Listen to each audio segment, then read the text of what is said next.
Yep. Nice and easy. We're done with that though. Is it the jump rope? Yeah. Whenever I skip rope, I can't use these wireless headphones. They fall right out of my ears.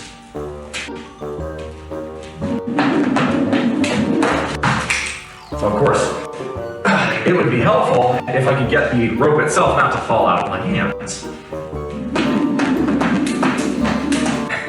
Finish my protein shake and then we'll hit this. New name, who this? Yes, sir. For those of you who don't know me, my name is BullMuscle. For those of you who know me as Beer Battered Ag, yes, I'm going through a rebrand. This seems like a pretty good time to talk about that, so let's go ahead and talk about it. I'm a die-hard Aggie. The eyes of Texas are upon you. That is the song they sing so well. Sounds like hell! So goodbye to Texas University. We're gonna beat you all to chigga-roo-ga-ram, rock tough real stuff, Texas A&M. Goodbye. We get a little bit more all. So why can't I click all? Oh, yeah, there it goes. Nice.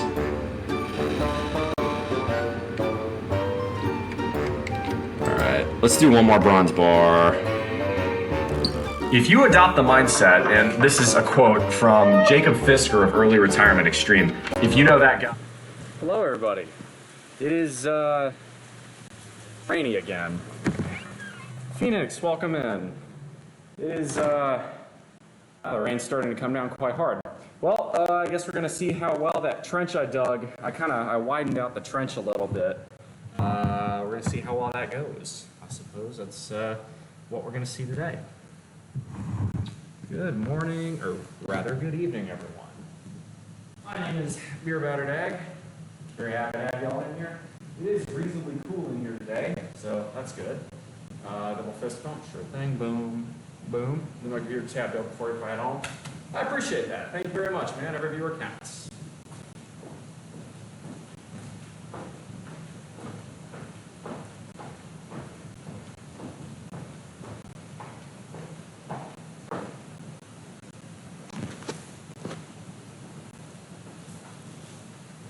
Oh yeah, that's picking up. Oh yeah, that appears to be moving quite a bit more smoothly. Yep. There it goes, the little river I've made. Looks like the trench is holding rather well. We're gonna keep an eye on that because I don't want my garage to flood again. And it may well do that.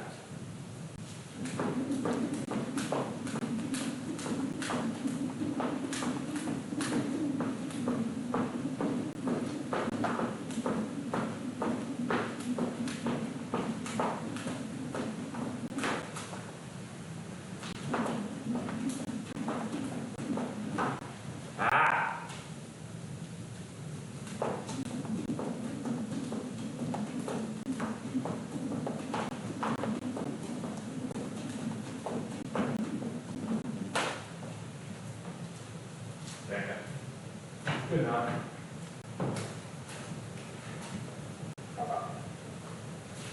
We got subvention. So that's what we're doing today. Today's push day. Got my mosquito trap working. Done. Back. That's good.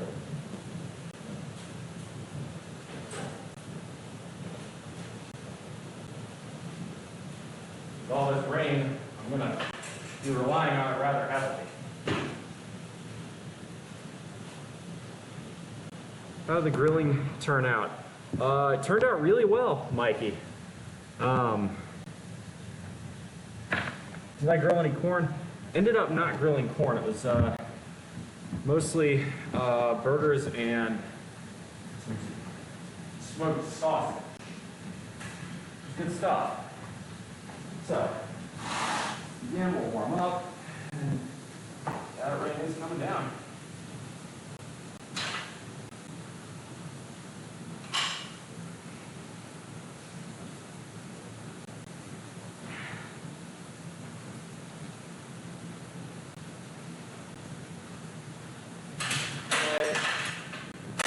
Not ideal. Shoulder is still not very happy with me. Damn. I was really kind of hoping that with the amount of days I've been able to take off, I wasn't going to do that. Holy shit. Okay, it looks like there is a clog somewhere in my drainage system. Hang on just one second, y'all. That's bad.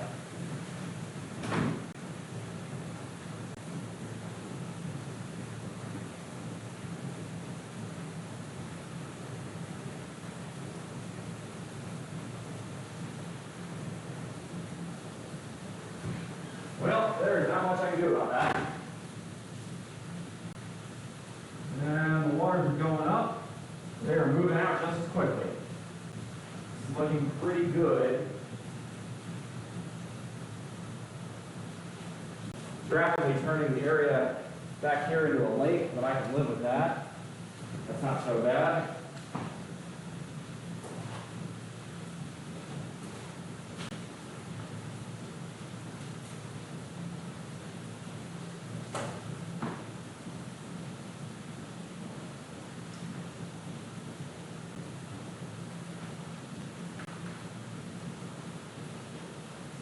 Yep, the water's starting to flow over the fence. This is what we wanted. That's good.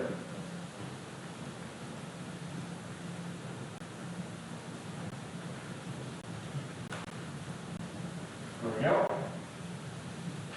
Sorry about that, y'all. Let me make sure the drainage is actually working. Toss another girl with the husk still on, for sure, for sure. Hey, Kareem, good to see you. Welcome on back in. We're going to start with 265 today, go from there. Hopefully my shoulder doesn't protest too much. I'm nervous about that. It just doesn't really seem to want to, a little twinge doesn't really want to seem to go away. That is a bit of a problem long term, I think.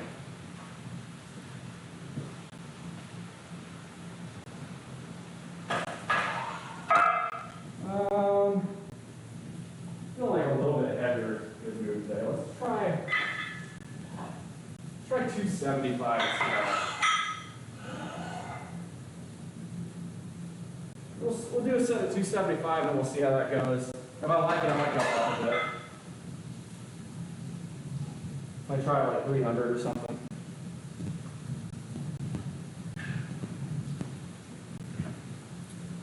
Doing just fine, y'all. Thanks for asking.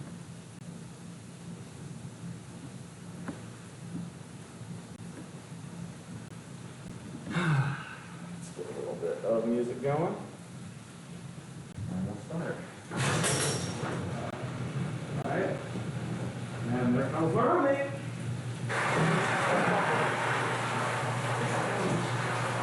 Stop. Nope, you have to keep doing it. She's gonna flash and shit from the water.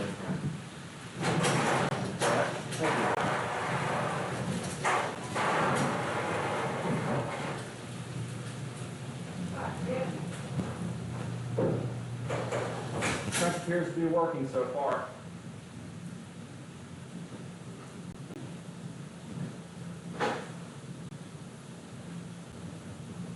Wormy Jester, thank you very much for the YouTube subscription. For those of you who don't know, I do export these streams to YouTube. For those of you who prefer to watch them on your own time.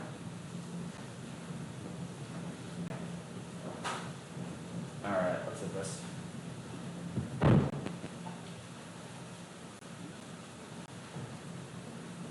Oh.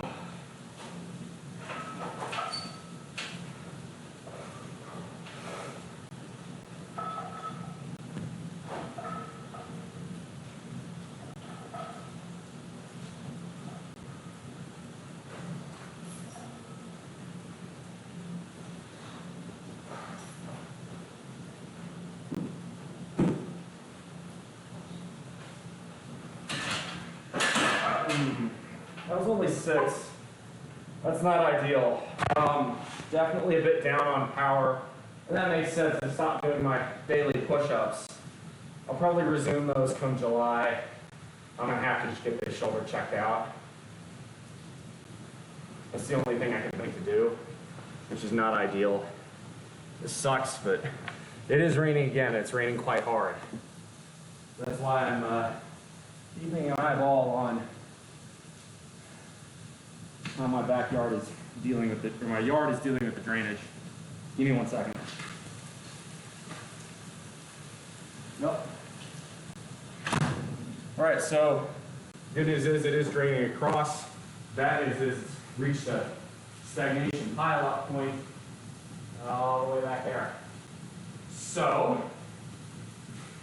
simple answer is I just need to blow up that dam, so to speak. Give me 1 moment.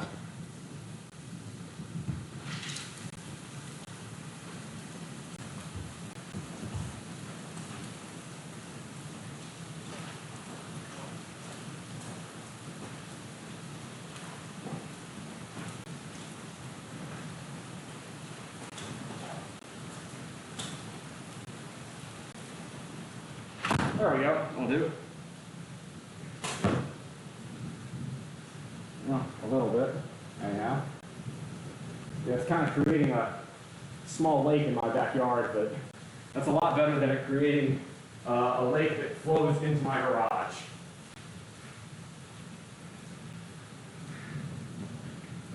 Flow through the drainage trench is working really well. Looks like it's holding. That's very good. I'm pleased to see that. So, looks like we solved that problem. Now, I am worried a hurricane would mess that up some, but the good news is hurricanes usually don't come in here, and if they do, I'll have enough warning to where I can dig on that one a little harder. I might just uproot the plant that's sitting right there, just kind of make it a clear stream all the way down, just kind of replace it with rock or something. If I do that, I don't have to worry about plant debris kind of clogging up the pathway the water is going to run. This is starting to do back here, which is not ideal, but it's passing through the fence well enough.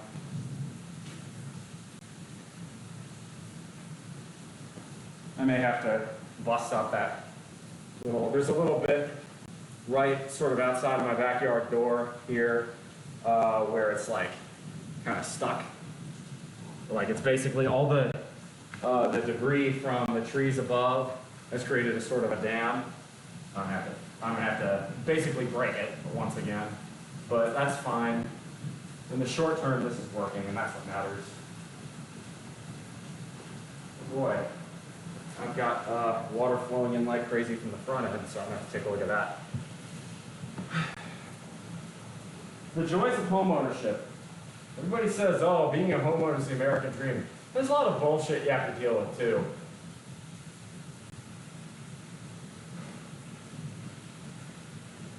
Yeah, I only got 6 there, so I'm kind of thinking I'm going to stick with 275 for today.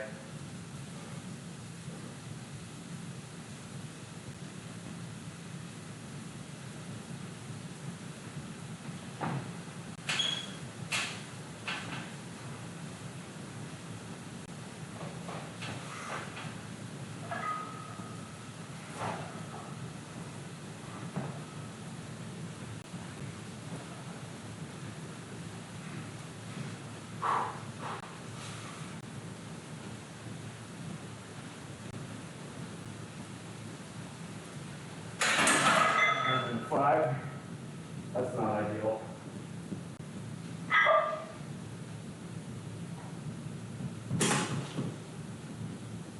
I just realized I'm missing my notebook. I'm going to go grab it.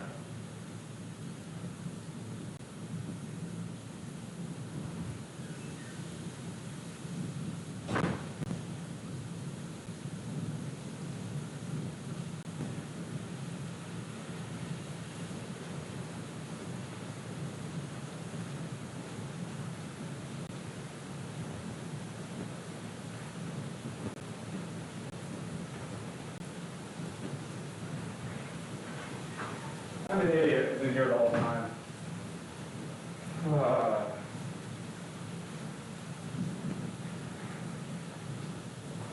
So know Dodger didn't mean to do this, but she brought her car in at high enough speed to get through the puddle, tracking a ton of water in here. Pick my next workout song. Okay?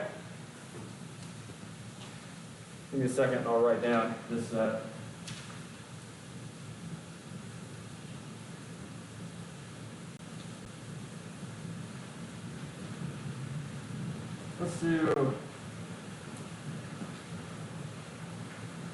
Let's go down to 265. I'm struggling to get 5. That's not ideal. Drop 10 pounds. That's not good though. My bench is weak today.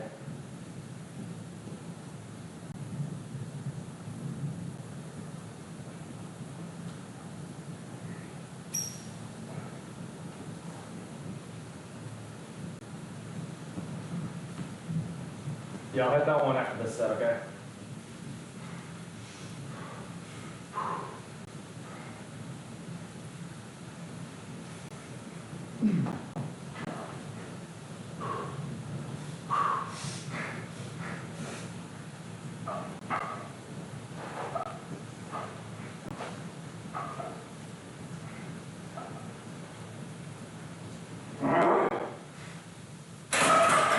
Fuck!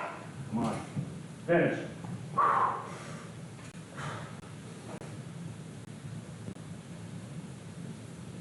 Ugly.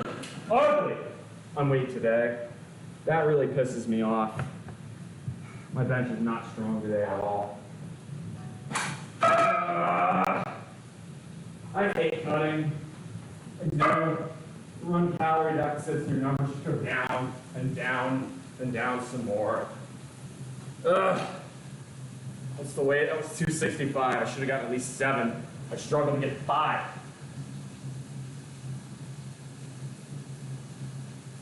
God damn. Prepare to go full on Viking. Yeah. All right, hold up. Try and get it loaded. Can you send me that in Discord so I can load it on my phone? Twitch isn't showing chat because I didn't have the Twitch app enabled. Just something I really hate that Twitch does.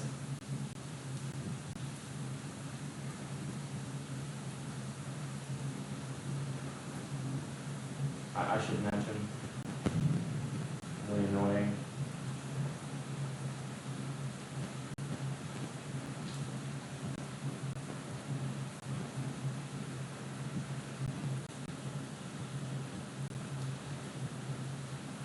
Alright, Highland, Lifa. Okay, so it's some Nordic shit. Okay, I have an idea as to what this is going to be. I'm not sure I'm going to like it, but alright. Make it work.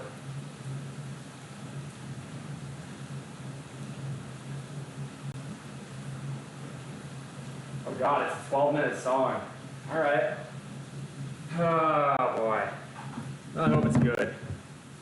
I'm not normally a fan of Nordic death metal because it's that, you know, it's like that guttural growling shit is the vocals. That's not my scene, but if you wanted it, you could get it. There you go. Proof.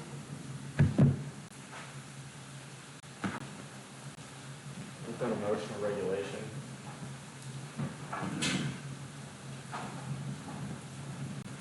No. Jim's, this is time for me to be pissed off in here.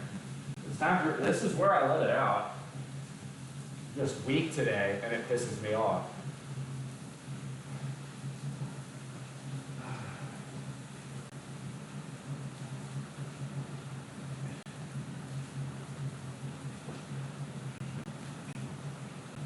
German for healing? Okay, I figured it was Nordic or something. Well, I'm not seeing any water trickling in. That's a good sign.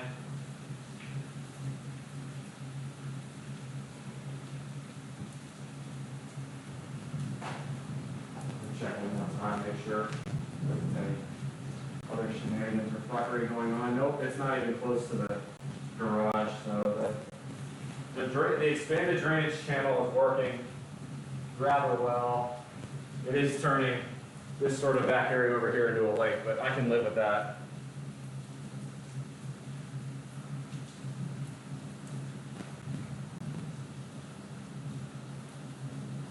I think you're just going to rip out that little shrub.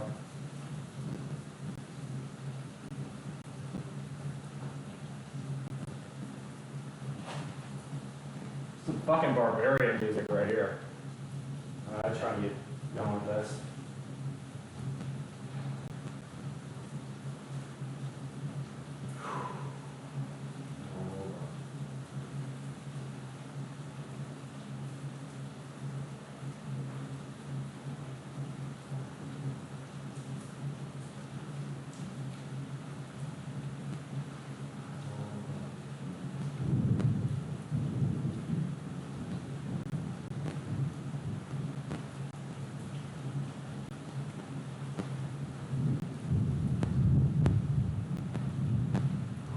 All right, it's 265, 125, 215, 265. We're fucking rep this here.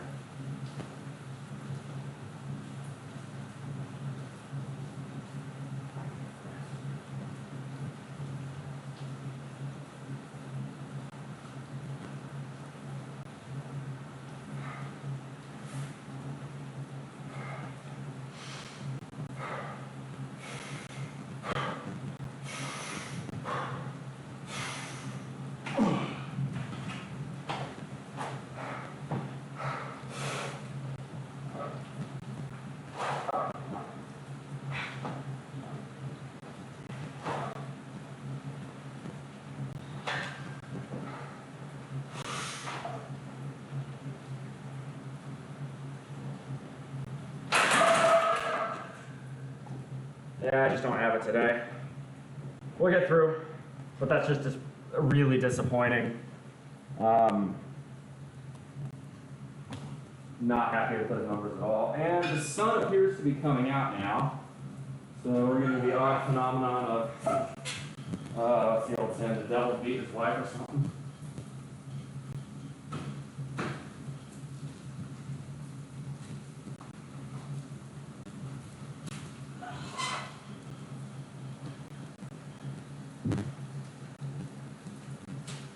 This will be a giant, outside is going to be a giant mosquito spawning around this entire month now.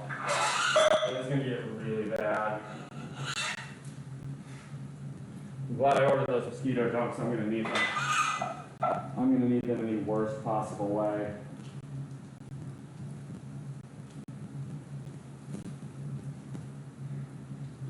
Just what do you do if you cannot lift the weight? Just drop it in your chest. Okay, so this is a safety tip. Now the weight I'm doing, I'm pretty confident I'm not going to fail. But in the event that I do, let me move this out of the way to show y'all. In the event that I do, I can simply roll the weight to one side or to the other, just by tilting it. So, what that means is, right, why can I do that? It's because I don't have clips on the sides of my bench press. And again, there is a very, very clear reason for that. The reason I have it like that is if you have clips on there, you can't tilt the weight off to get it off the bar. If you do have clips on there, you can, so it's a safety thing. Never ever bench with clips on alone. If you do, you're gonna find that there's a couple guys who die every year because they get too much on the bench press. They fail, which is normal, but they've kept clips on and they're benching alone, which means they have no way to get it off. And they hurt themselves at best, or they're killed at worst. I didn't see clips in this, I was just curious. Yeah, don't do clips on heavy bench when you're alone. Don't get bit too bad unless you want to be bitten. I don't, but it's South Carolina, man. I don't have a choice.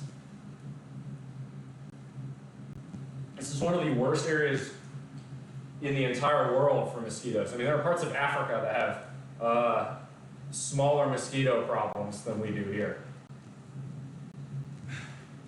what has happened is that invasive species, due to intercontinental trade, invasive species of mosquitoes like the tiger mosquito and Aedes aegypti, that is the mosquito native to Africa, have come across and have become extremely problematic pests here in South Carolina and in the Deep South at large.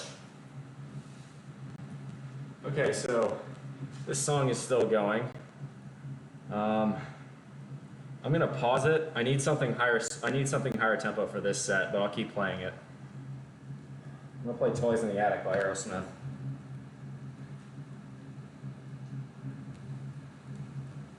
This is definitely not the kind of music I would live to, but I appreciate you sending it to me, Big Gay Mikey. Mimosa mosquitoes have taken over South Carolina. No, not mimosas so much. Bradford sure have. So I chopped down that Bradford. Yeah, mimosa trees are invasive as well. They are native to Iran, China, and Japan. So, get your nerves, good to see you. All right, let me focus. This is 225. I'm hoping I can get this for a few more reps. I'd like at least 12. Based on the other 4 sets I've done, though, I'm not sure I'm going to get that. But I'll get 10. I'm going to be truly pissed off at myself, so.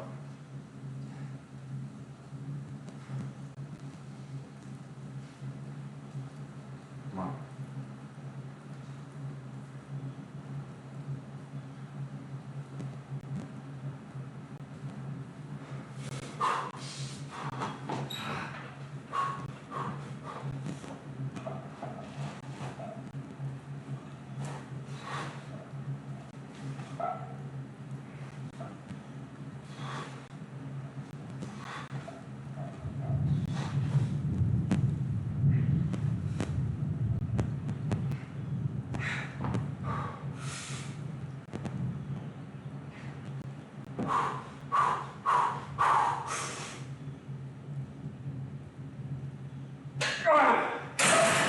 That's 12, I'll take it.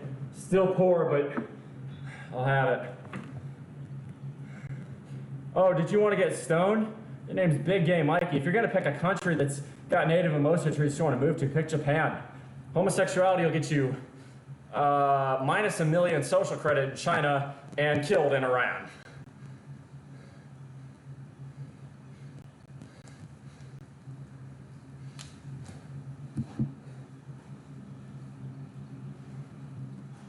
No, South don't fuck around when it comes to weather in general. Okay, back to Highland.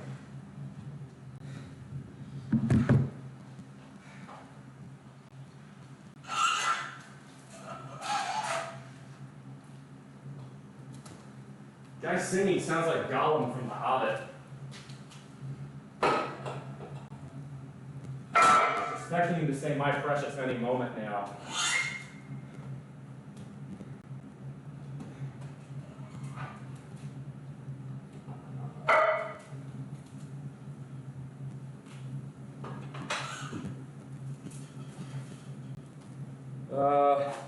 Let's go with 185 today for close. I'm so close to being done with this cut cycle though.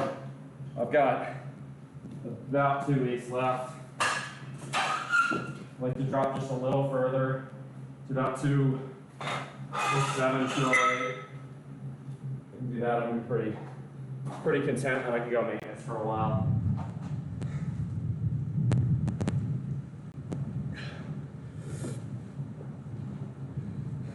Is that your vibe? No. I can fuck with it, but I just can't fuck with it on sets where I'm trying to rep out. Like, if I'm going a little bit slower pace, this works.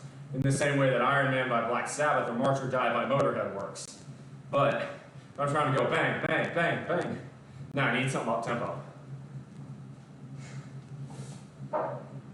So the sun has come out now, which means the heat is now going to come on. It is going to get quite oppressive quite quickly in this gym. Let's take a watch off, place it over here for now, give it 10 minutes or so and see what it's reading. Now, I can fucks with this. And I'm sure someone's gonna, oh dude, I wish this was a sauna. Saunas The nice thing about them is that they are very dry. It is very much, it is 100% humidity in here, or just about. You already see me beginning to sweat.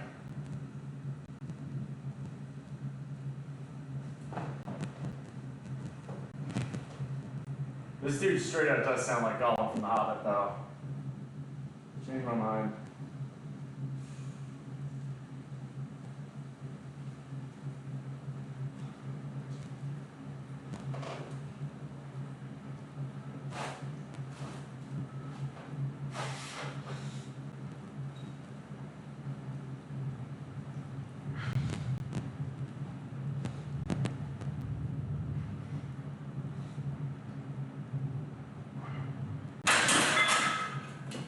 And I don't know where that Komodo dragon guy went off to, but I like the triceps exercise he had me doing there. I think they're called J-on press.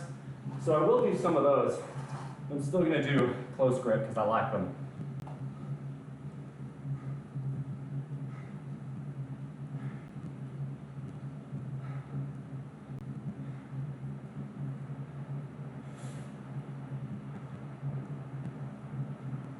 So we've done 5 sets of chest and 1 set of triceps.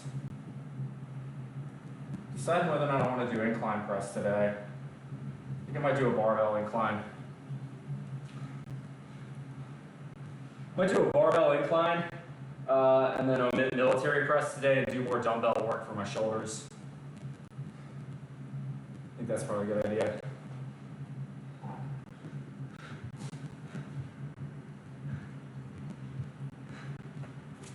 Let's do, yeah, I like that. We're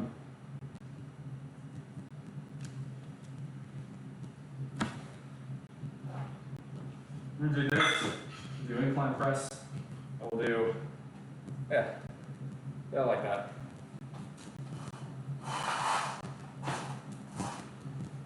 I think we're gonna,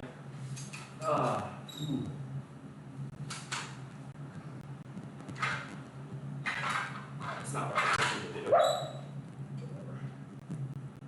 We gotta do some shoulder flies as well.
Yeah, I can feel the heat levels rising in here quite quickly.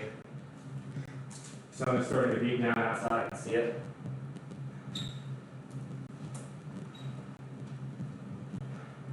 That does not bode well for my ability to continue doing this hard. Nonsense, quit being a bitch, persevere.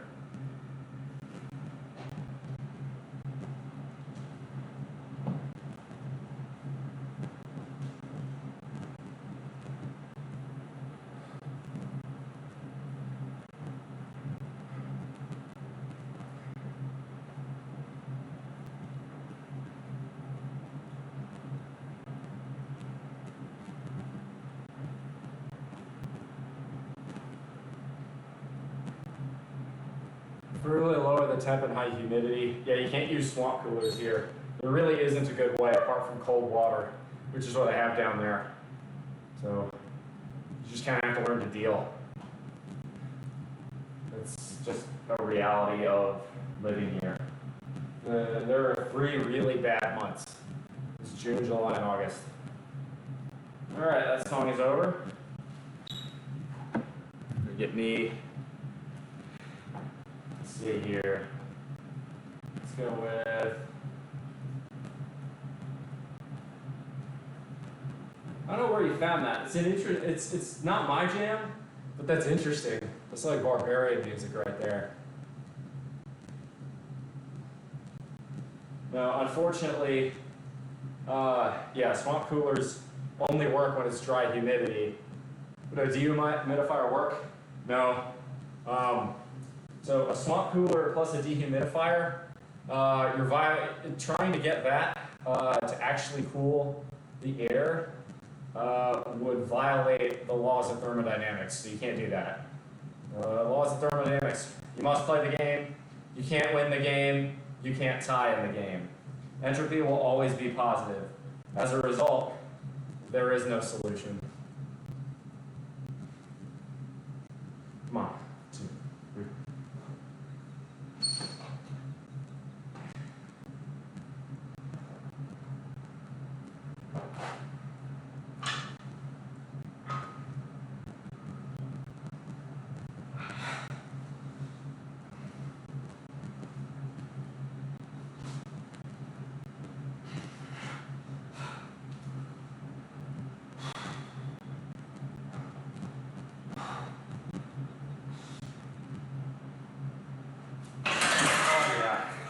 Y'all thought I had it stuck on me, didn't you?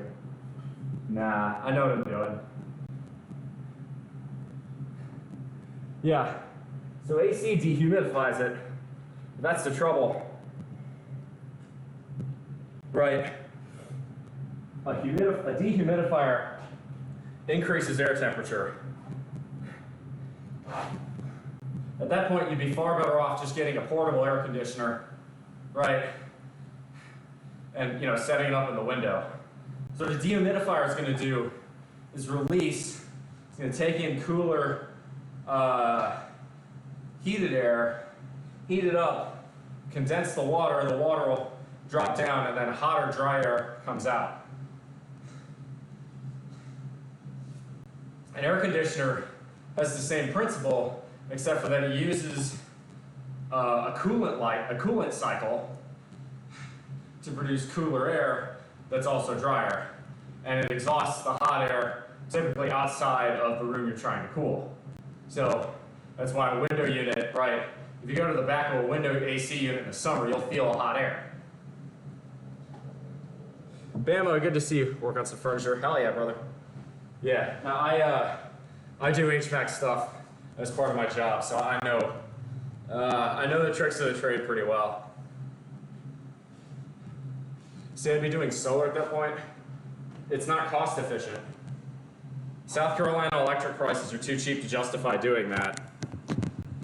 It's like 13 cents a kilowatt hour. The amount of money I'd have to throw into solar setup just isn't worth it. The amount of electrical upgrades I need to do.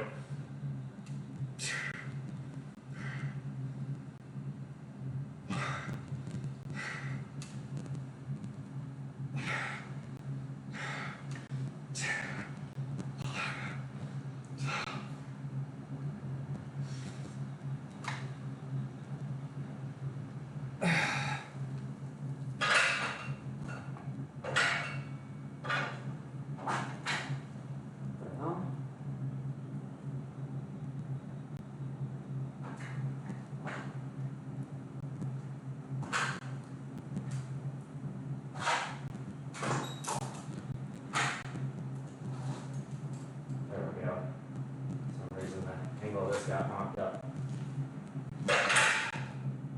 Yeah.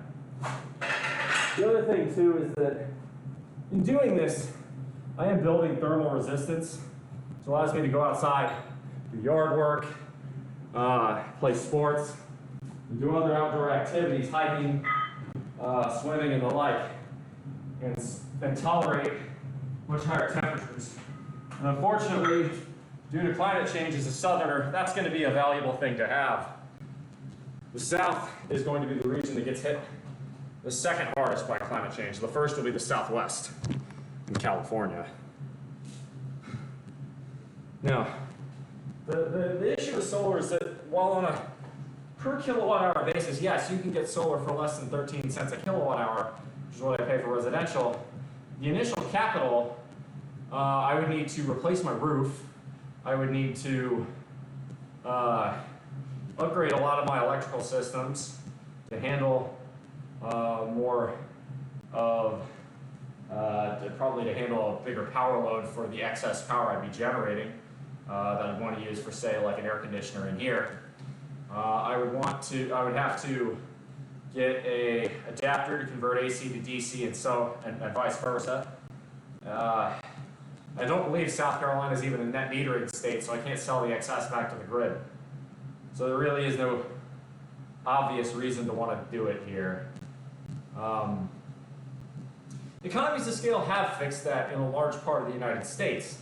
In places like California, solar makes a ton of sense because electricity is 30 cents a kilowatt hour there. The problem is that in South Carolina, electricity is a lot cheaper. And to be honest, South Carolina, in terms of states, is one of the cleanest electricity makeups of them all. We get 55% of our electricity from nuclear energy and another 20% from hydro. So yeah, we do have some gas-fired power plants here, but we basically don't use coal at all, and gas is a minority of what is generated.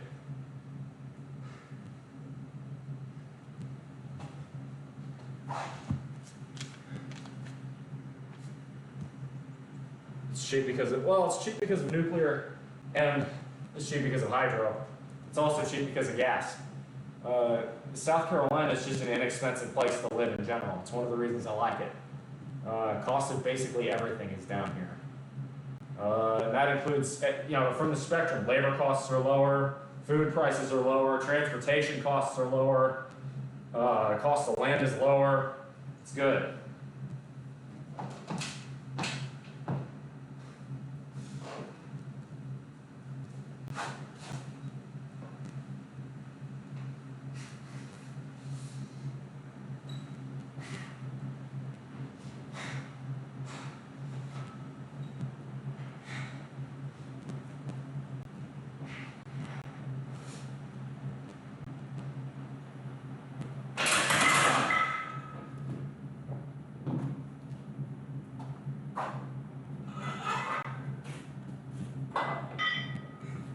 Not bad. Let's move to incline press. Actually, no. Yeah, we're going to do the JM presses.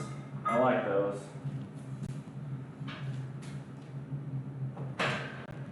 What did we do those at last time? We got to 85. So let's start there. I'm still getting used to them. That seems like pretty quick to begin.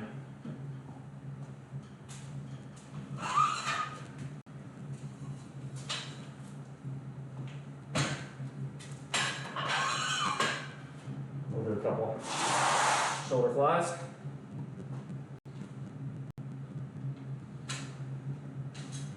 Got Running with the Devil by Van Halen going now. This is my speed for working out. A slower working out song.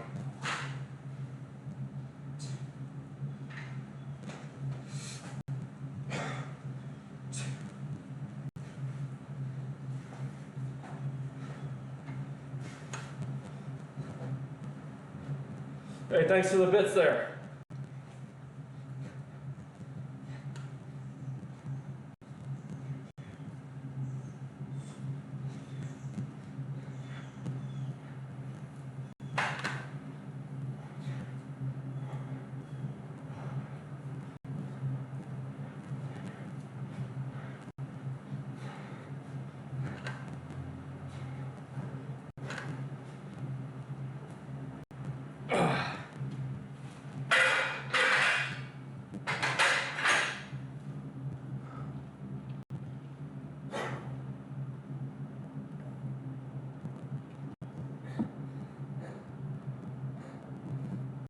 Stop being cheap and turn on the AC. I don't have an air conditioner in this room.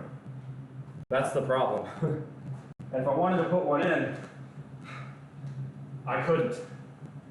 Because I already have 2 electric cars charging from this circuit, and really even then I charge them one at a time.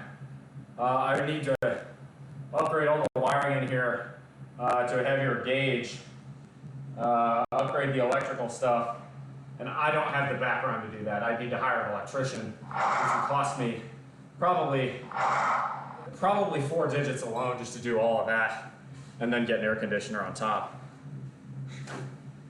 And then I'd be using a lot more electricity. Hey, E-Racing, thank you very much for the follow. I appreciate that. All right.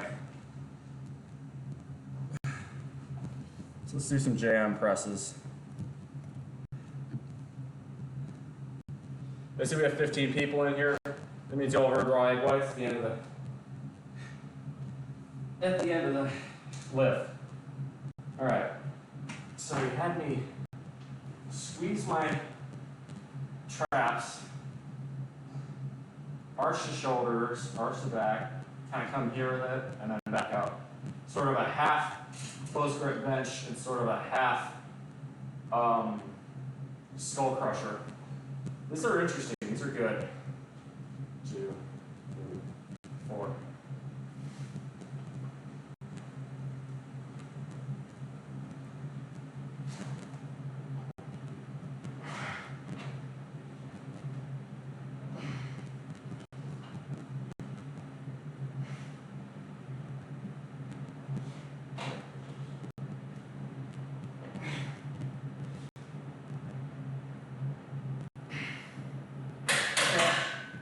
That didn't feel too bad. I think I may go up to 95.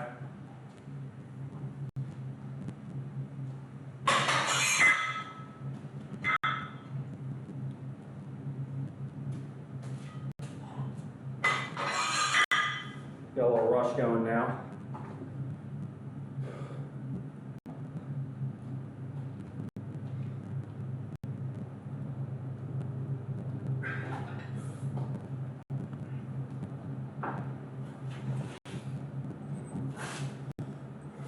Saying 82 in here. I'm guessing it's a bit cooler than that because that watch was on my wrist for a little while. But I don't think it's much cooler. I guess probably upper 70s in here.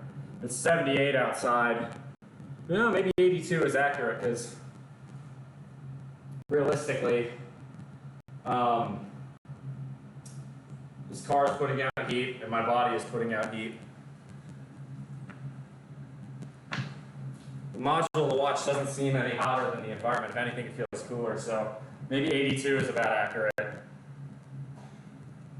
Again, I'm not complaining. 82 is quite good relative to what it could and probably should be in here.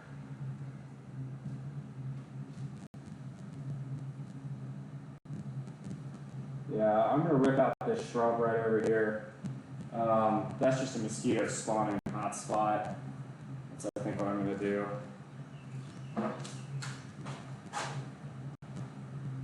Was in the 80s, I was doing some Amazon deliveries. I was so exhausted.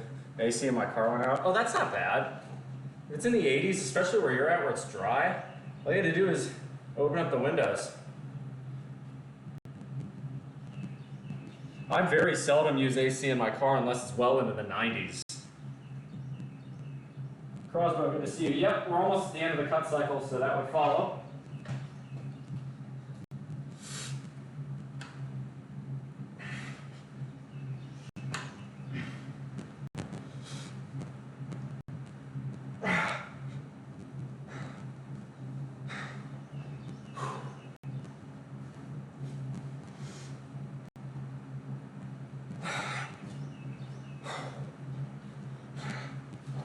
Come on.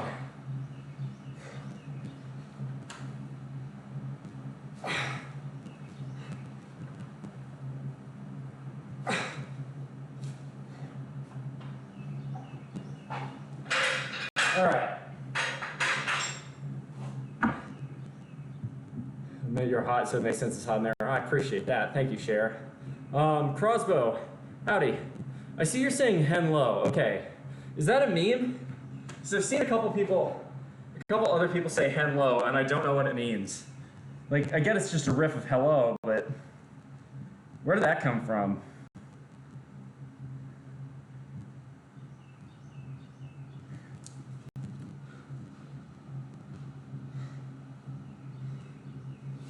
I feel like my abs look the best when I kind of slouch a little bit. It's just like OO speak. Look, he's so big, my dude. See, if anything, I feel small right now. I'm down just about 210 pounds, I believe, is what I weighed in at this morning. The trouble for me is that it's just not very feasible to bulk here until the winter months. It's too hot. And if I want to hit, to truly bulk properly, you need to hit the hardest possible weights you can. And I don't have, I don't have that ability when I'm just trying to thermally regulate.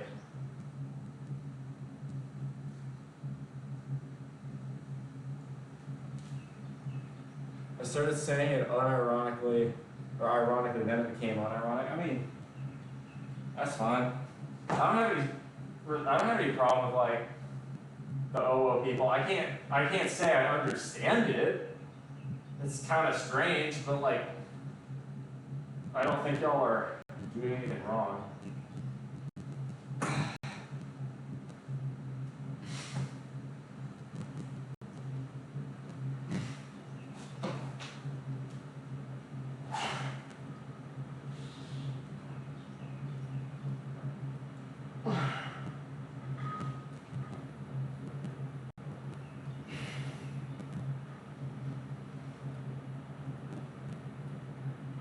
There we go. All right. Let's hit some dumbbell military press. I'm gonna try 60s on this one.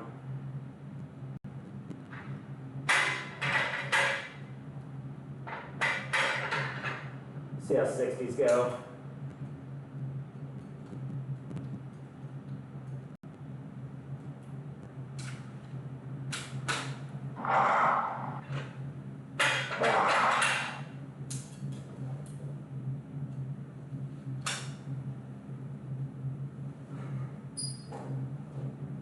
Hey, Chiton Single, thank you for the follow. I appreciate that.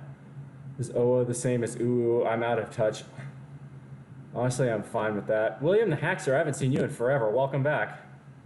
Yeah, Racing, Chiton Single, thank you very much. OO people because they give him money. I mean, it's not really why I'm fine with it. I'm fine with it because I like spreading my message. If you think money is the reason I'm doing these streams, you're kidding yourself.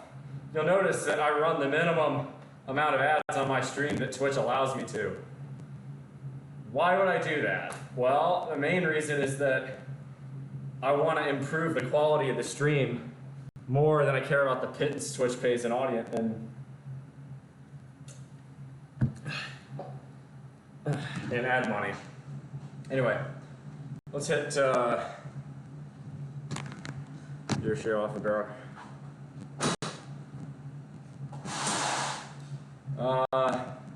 Yeah, I think Crossbow has that right.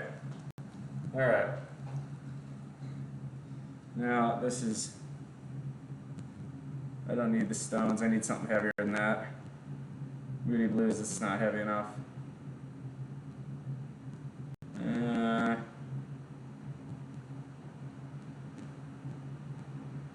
little thin Lizzie, that'll work.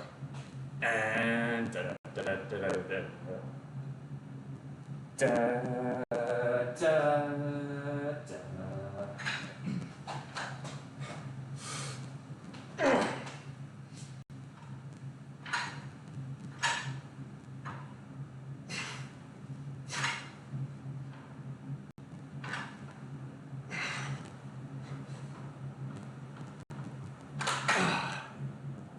Shoulder did not like that, but it's interesting. The more I went, the better it actually felt.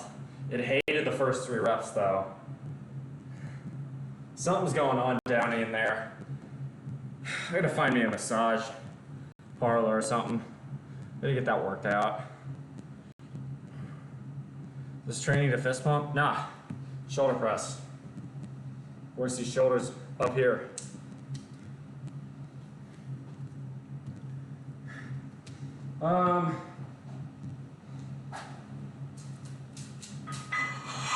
gonna look a little strange, but let's move to 105 on this.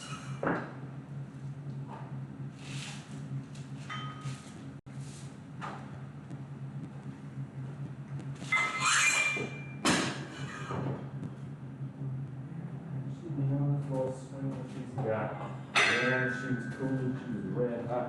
I mean, she was steaming. Remember at Johnny's place? She slapped Johnny in the face. Man, we just fell about the place. If that chick don't want to know, forget LMT and training to become a licensed therapist. Like-minded MRI? I can't afford that. I live in the United States. What do you think? What do you think I am, a millionaire? My job pays well, it doesn't pay that well. Shit. Seriously, if I wanted to pay an MRI, it'd be a 4-digit bill that I would have to cover. Fuck that. Oh, a psychologist. I don't trust shrinks. I'm convinced that's witchcraft. Psychology is a strange field. You get some fucking weirdos in there, like, shit. There was a long period of time where people thought of Sigmund Freud and some of the shit he said as like accurate, real kinds of, psychological analysis or whatever. It's like, are you sure? And if you don't know what some of the stuff Sigmund Freud said, you can go Google it, because if I say it on stream, I'll probably get kicked off of Twitch.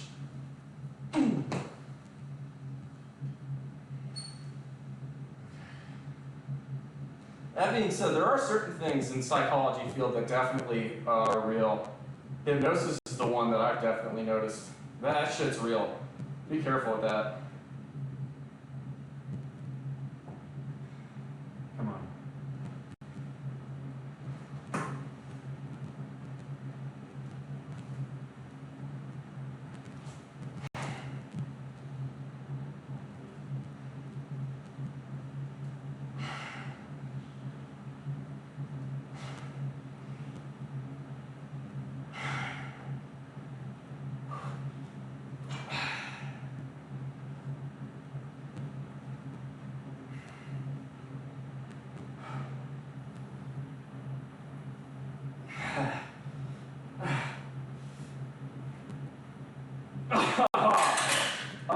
I was really starting to feel it on the triceps those last couple sets.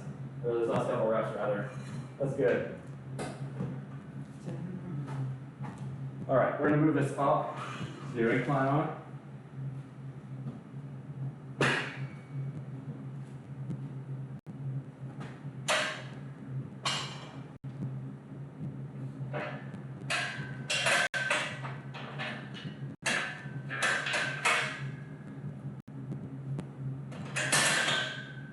There we go.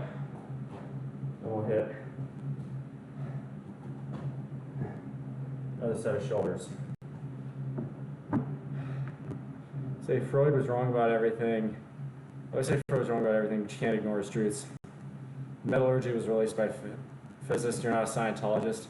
Well, no. I mean, I'm a Catholic. Scientology is a fake religion.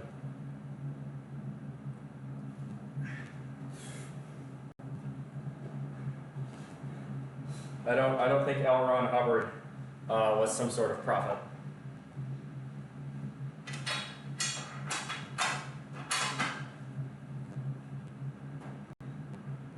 There are some people who seriously go hard into that. But again, with religion, I find that most religious leaders are very cerebral people. I'm quoting John Cleese here, he of Monty Python, but he's right. Jesus Christ, Muhammad the Prophet of Islam, the Buddha, even Moses, all of these guys were, in a lot of instances, very metaphorical, very cerebral type of figures. And they spoke in metaphors. And a lot of people, I think, maybe don't quite understand that that's the message being conveyed.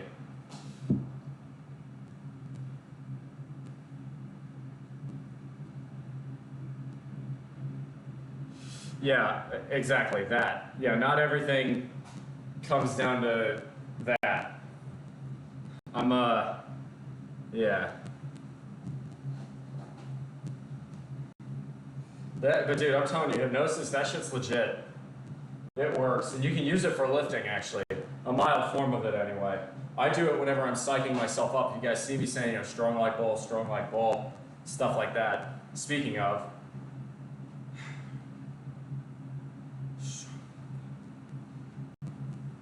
bastard.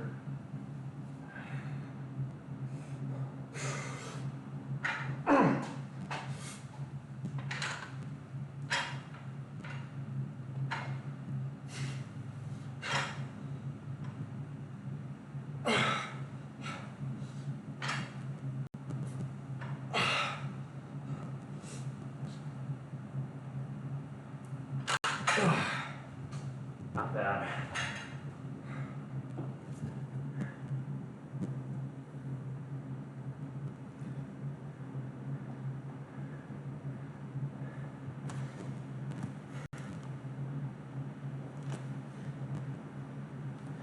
All right. So we've got 6 sets of triceps done. We've got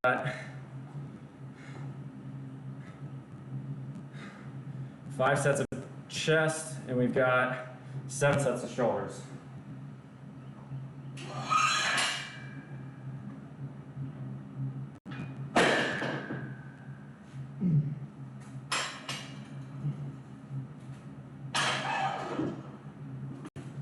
I probably should have given this this is a sexual tag. There's these content warning tags Twitch does now. I don't normally talk about sexual content, but I guess Freud came up, so maybe I need to add that on there in the future. I don't really know what the purpose of those is, to be honest.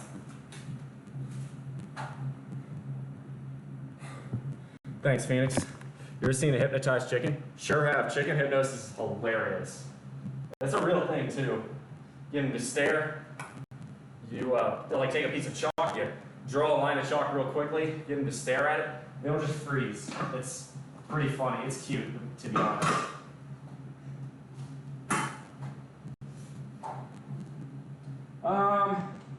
Start at 195, see how that feels on incline. I'm feeling kind of a second wind. Maybe it'll turn out to be bunk, but those shoulder presses were pretty good. I'm living it up.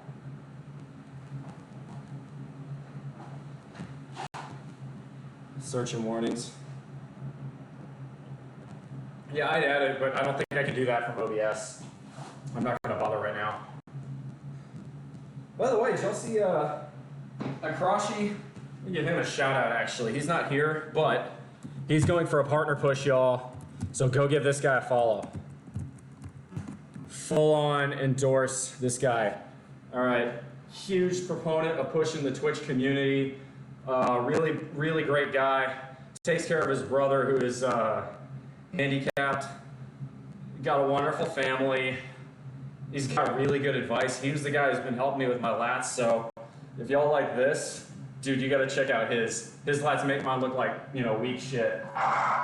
Strongly recommend going with Acro. He's just terrific. Nothing but good things to say about Acro. He's awesome. Hey, what's up, bro? Thanks for the follow. I appreciate it. There's a vulgarity, profanity tag. Yeah. Well, I had to put that one on because think about how many times I dropped the F-bomb and I'm pissed off. Come on. That would be poor. That would be bad diligence if I didn't put that one on. I don't know if you can pick up more than one. All right, here we go. This is too far forward. Or rather, too far back. Wait a minute. I remember last time my back would start slipping down because of the sweat, so we're gonna do that. That should fix that problem. Welcome, what's up?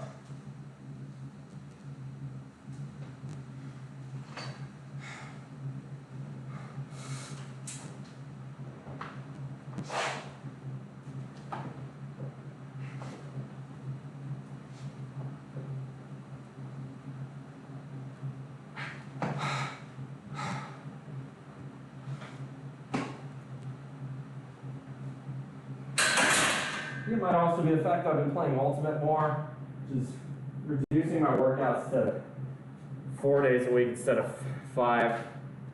Oh wow.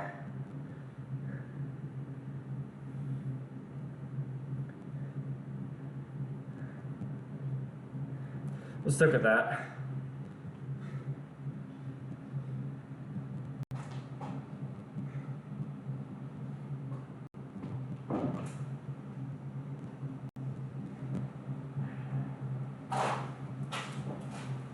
For infinity, yeah.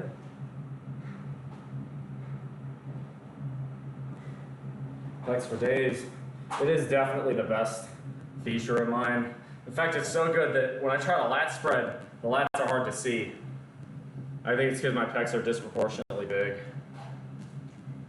I'm a recovering bench pro.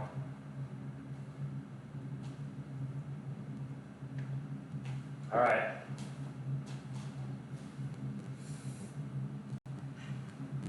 Come on, last set of shoulder press.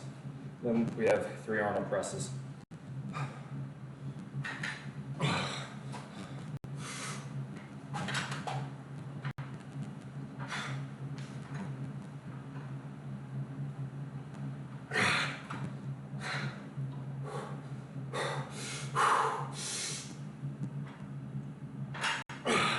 Come on. Oh, damn it. It's annoying. Hey, what's up, bruv? Thank you very much for the raid. Welcome. Welcome, Raiders. Okay, if we hit 30 viewers, let me know. If we do, I will do handstand push-ups at the end of this stream, or at the end of this workout, rather. Welcome in, Raiders. Welcome, welcome, welcome. Thank you. A one son, no game move. Welcome. Thanks for the first time chat. So, who am I? My name is BullMuscle. I am a fitness and health streamer. I stream out of my garage in South Carolina. It's very hot and humid in here. I'm trying not to pass out. Let's see here. Yeah, it's about 80 degrees in here. Actually, it's not too bad. It could be a lot hotter, and it has been a lot hotter. Traps are popping. I appreciate that. I'm gonna hit those tomorrow if y'all want to see that at 9 a.m. Thank you very much for the raid, everybody. So, first off, let's go give our wonderful raider here, What's up, bruv, a shout out. You give him some love. I will give you a follow, just like that. Enjoy my follow. I've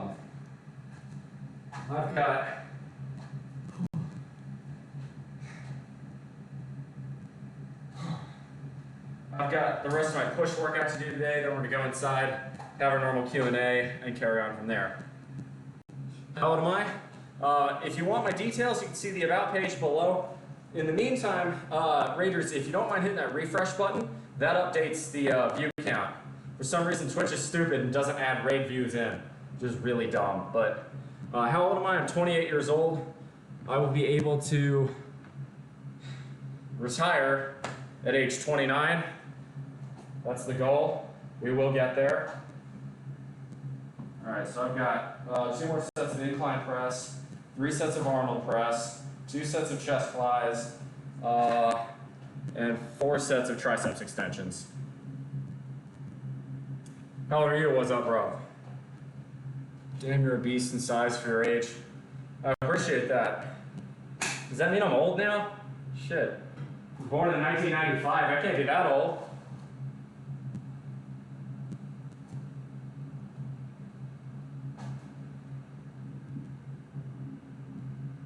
I'm 34. Oh, I gotcha. Well, I appreciate that. I have been lifting since I was 13, so it's been 15 years of experience. All right, let's hit this. Come on.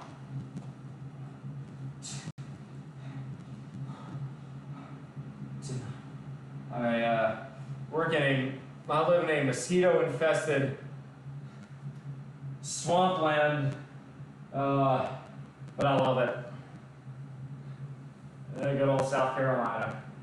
God, the mosquitoes are even worse this year than last year. That's because it's been very, very wet. least we haven't had any hurricanes yet, though. I know they're coming.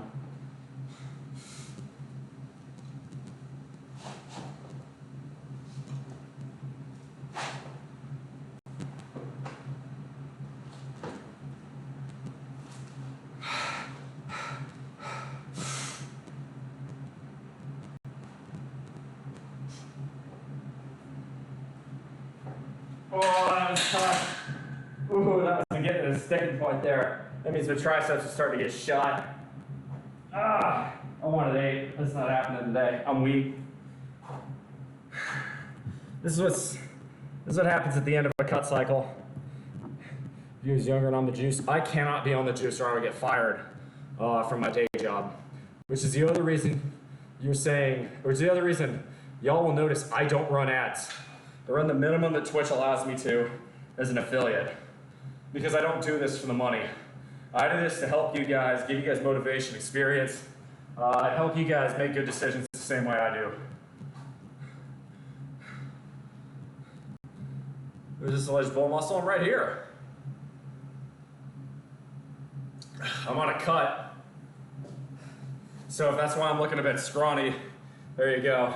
But, hey, come on.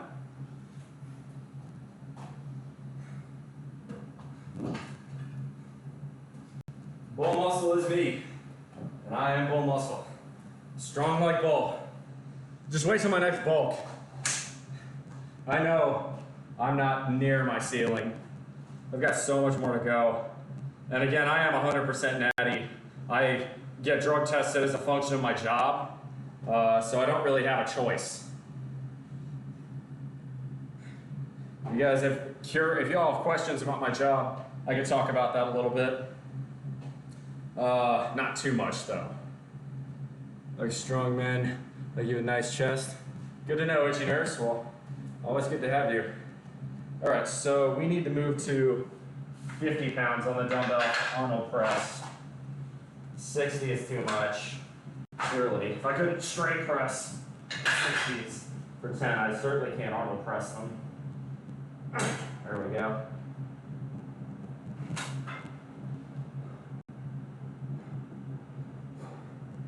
You look great, dude. Your discipline is admirable. I appreciate that. That means quite a lot. At some point, the journey becomes the destination. Now, this is where you blend philosophy and weightlifting. Something else we do on this channel. There comes a point where this becomes mental health care, and it certainly is for me. Hey, Bounce, nice to meet you. Stop by again soon. See everyone. Absolutely. Thanks again for the raid, my man. I gave you a follow. I encourage the rest of my audience to give you a follow too. Did we ever hit 30 viewers in chat? If we did, I'll do handstand push-ups at the end of the lift. But I need confirmation of that. Highest I saw was 25.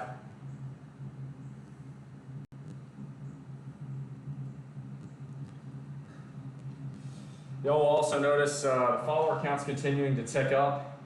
We're just a bit over 1,400 right now. I would like to hit 2,000 by the end of the year. I think that's very doable. Not sure quite what I need to do to hit that. Maybe I'll do another sleep stream. I know that's been talked about before. I think I've got some ways to make it kosher for Twitch. No comment on why the last one didn't end so well. Not yet? Okay. That's fine. I would like to see 2,000 by the end of the year. I think it's very doable.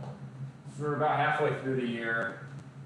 I think we're just at about 1,000 for the year, so we're a little bit behind. We need to be at 1,500 by midpoint really to be on pace, but we're I think at like 1415, 1420, so we're not that far behind. So that's kind of good. All right. Let's hit.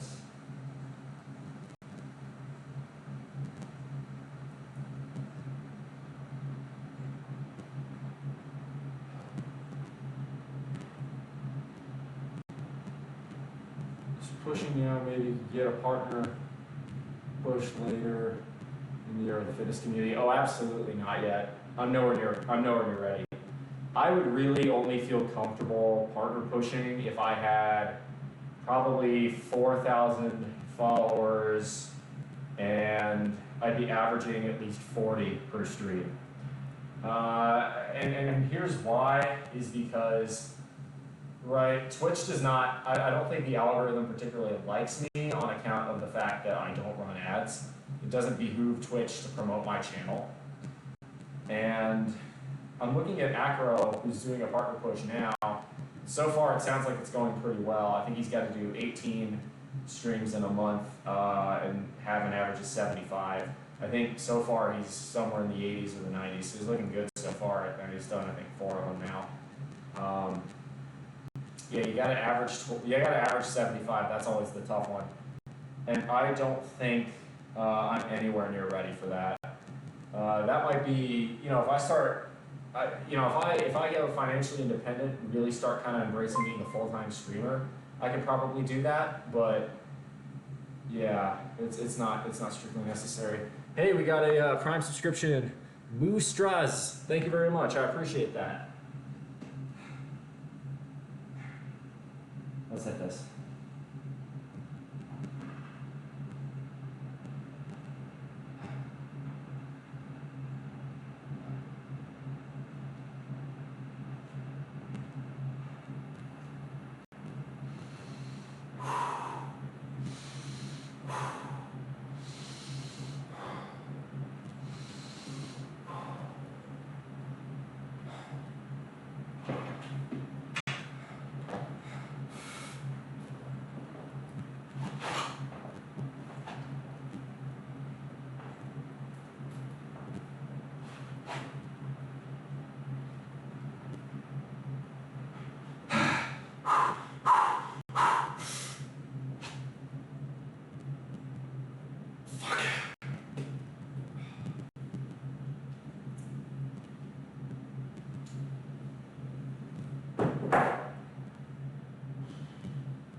How you fail. Went for an 8, didn't get it. It's okay. And that, ladies and gentlemen, is also the reason I do not use clips. Just think about how bad that would be if I was just doing a flat now and I was using clips.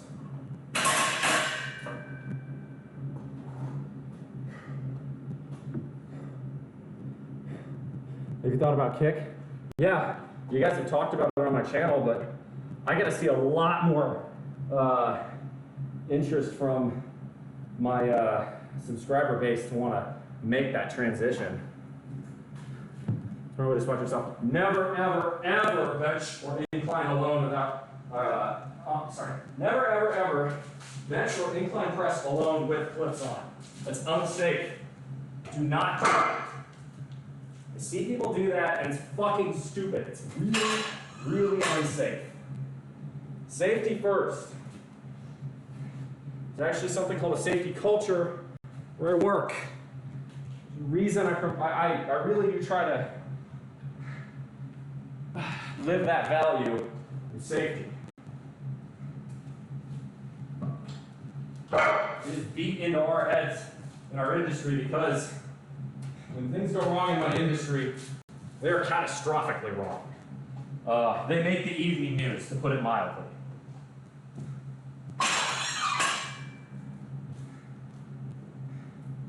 Frankly, though, if any other industry was regulated, we almost go too far in terms of safety. And yes, there is a thing like that. If my industry were regulated, if any other industry were regulated the way mine is, that industry would cease to exist. Kick, can you do the 2 portals to stay on top of? That's the last thing I need. Mike, good to see you.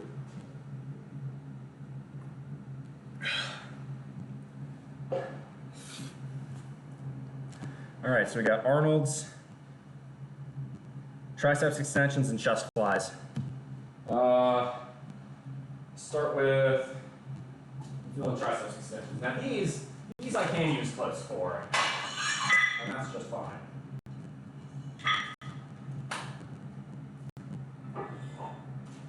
Yeah. In my industry, you are encouraged to live, think, breathe safety. Frankly, again, we take it to an almost comical level, but there are reasons for that. And when it comes to lifting, the most dangerous thing I see people do, even more than go higher weight and break form, which is dangerous, but and fairly common, but the most dangerous thing I see is people benching heavy alone with clips. It's a good way to kill yourself. Don't do it. It's really, really dangerous to do that. I cannot stress that enough. And I think I've made that crystal clear at this point.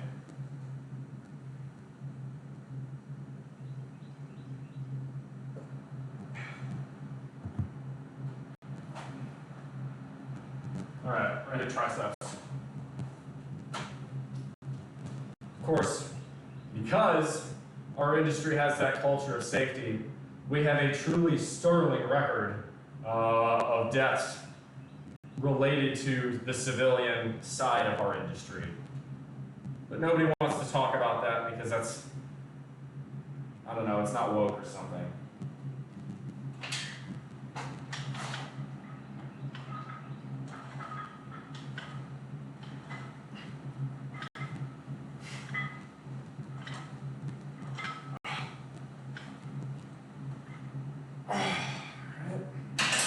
Felt pretty decent.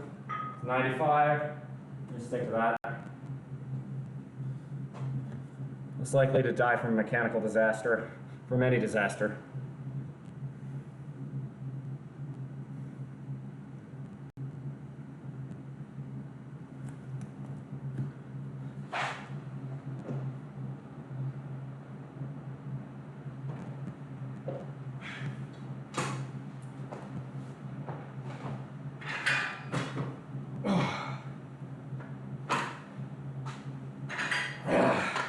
All right, Arnold press. Need a lot of woke scientists. When I say woke, that's the wrong term. I mean green. The Green Party in the United States. Those types of people. The anti-nuclear environmentalists, or so-called environmentalists, they're not very fucking serious. Ugh.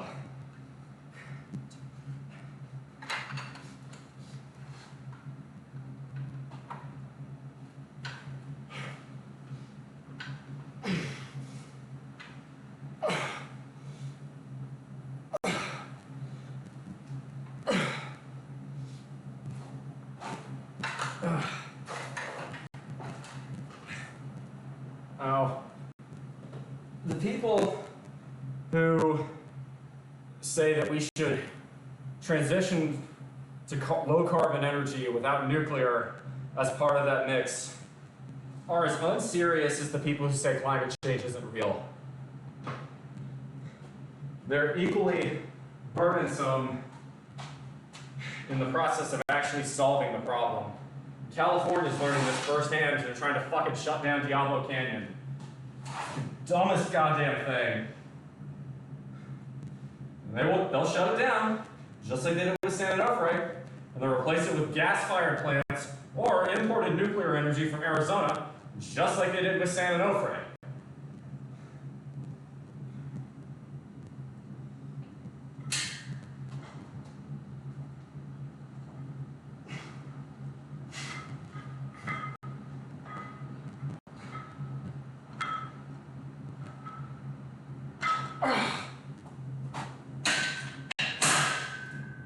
I don't mean to pick on California, but I keep getting news about Diablo Canyon in my feed. It pisses me off.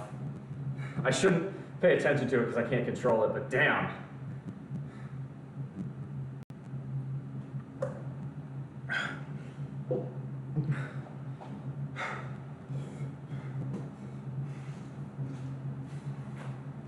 All right. Yeah, it's kind of holding steady at about 80 degrees in here. I believe that.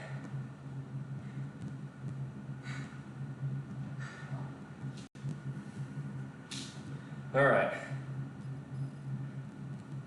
So we've done.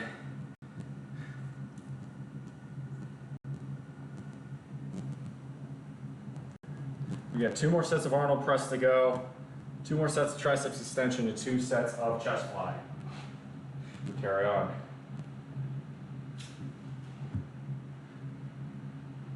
Yeah. I'm a huge fan of these SMRs that are starting to come out.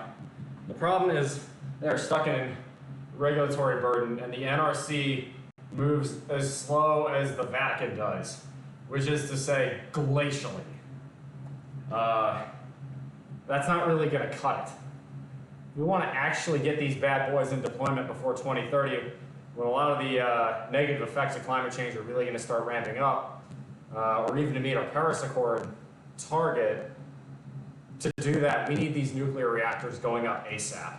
And for that to happen, the NRC needs to straighten out its regulatory process so it can get cheaper and smaller reactors approved. Unfortunately, the Nuclear Regulatory Commission is often controlled by bureaucrats and lawyers who don't know what they're doing, or are often put there by anti-nuclear politicians, either the Greens on the left or people beholden to the oil and gas industry on the right. We need more modular reactor types. So the SMR stands for small modular reactor. We have them available. The design exists, it's complete. The problem is that it's getting stuck in the regulatory process. The US Nuclear Regulatory Commission, or the NRC, refuses to speed up the process for which it approves nuclear reactor designs. So that's the problem. The designs exist. We know how to build smaller, more effective, less capital intensive nuclear reactors, and we've had these designs ready since 2010. But we're not, allowing them to actually get built. Wind and solar is contributing more than ever. So the trouble with wind and solar is that it has an intermittency problem. California's been having this, right? So wind and solar are now getting to the point where they're at what's called cost parity with fossil fuels. I'm going to talk about this for a little while because it's interesting, and because frankly I'm still on the shoulder sore. Hey, thank you very much, Megan Grahams. I appreciate the follow. But wind and solar are at cost. They're actually cheaper now. They're below cost parity with coal. They're very quickly getting to cost parity with nuclear, and they're also getting a little bit closer to cost parity with natural gas. Gas right now is very cheap in the United States. It's very cheap for 2 main reasons. The first is that fracking has made the extraction of gas very, very easy. The second is that we have regulations that say we cannot export it. And because of that, the price is artificially low here in the United States. I personally think we should allow the export of oil and natural gas from the United States to other countries, particularly Western Europe, because that will make us as a country richer, and it will improve our national strategic position. Because it means Europe can quickly get themselves off of Russian gas and Russian oil, which would be good for us. Regarding nuclear, though, the issue is not so much, or with wind and solar, the issue is not so much that we can't build them at a price point for which the electricity generated is affordable. We can do that. The problem is that at night, the solar panels aren't really going to do a whole lot, and when the wind isn't blowing, the turbines aren't going to do that much. You need a baseload power because certain industries, think steel makers, automobile plants, any form of manufacturing really requires more or less 24/7 amounts of high energy and power. To generate that, you need reliable baseload electricity. Historically, this has been produced by 4 different substances. First is coal, second is hydro, third is nuclear, the fourth is gas.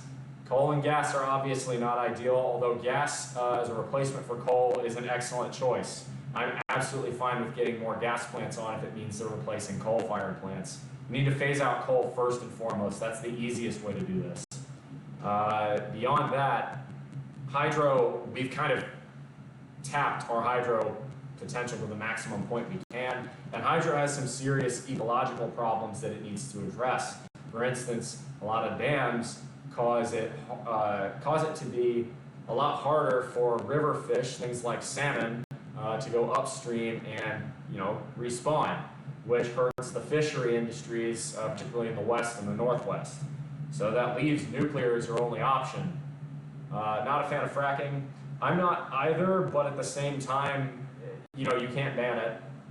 That would cripple our economy, and it wouldn't do as much to combat greenhouse gases as you'd like to believe.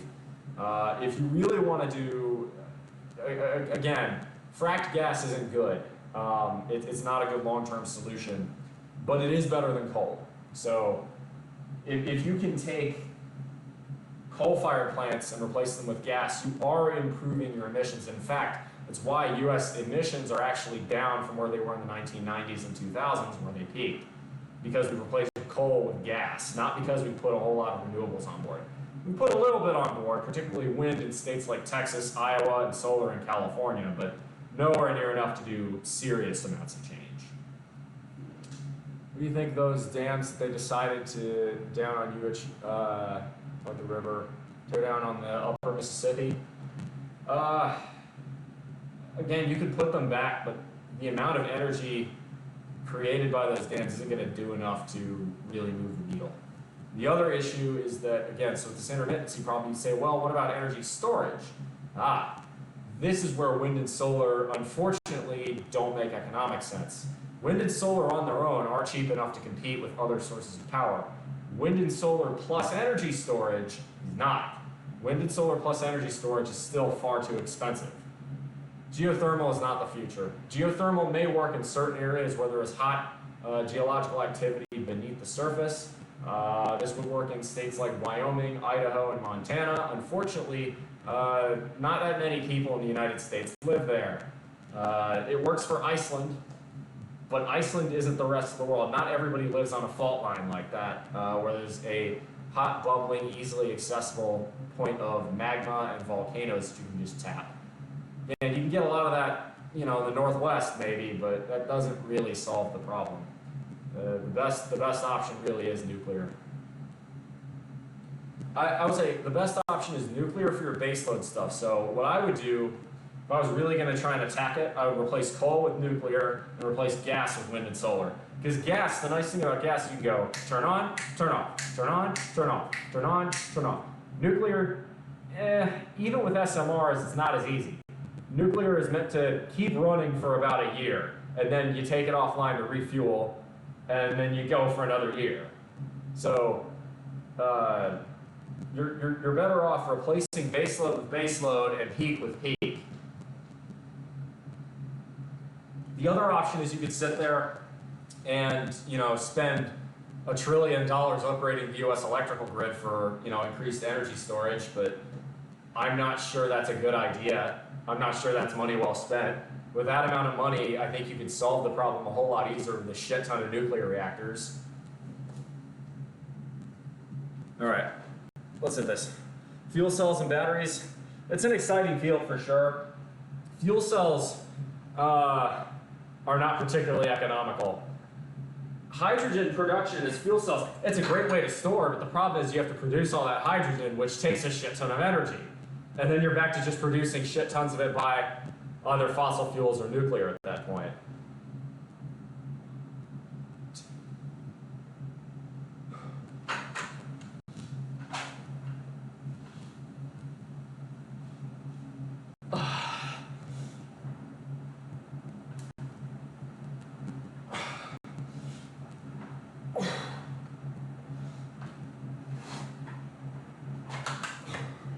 That wasn't bad. I got a little bit better there because I got a little bit more time to rest. Let's hit a set of tries. I think this is our third tricep set on this. I could be wrong about that, but I am.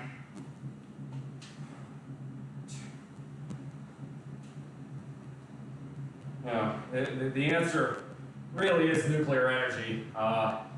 The answer has been nuclear energy since the 1970s. We just haven't wanted to, adopt it.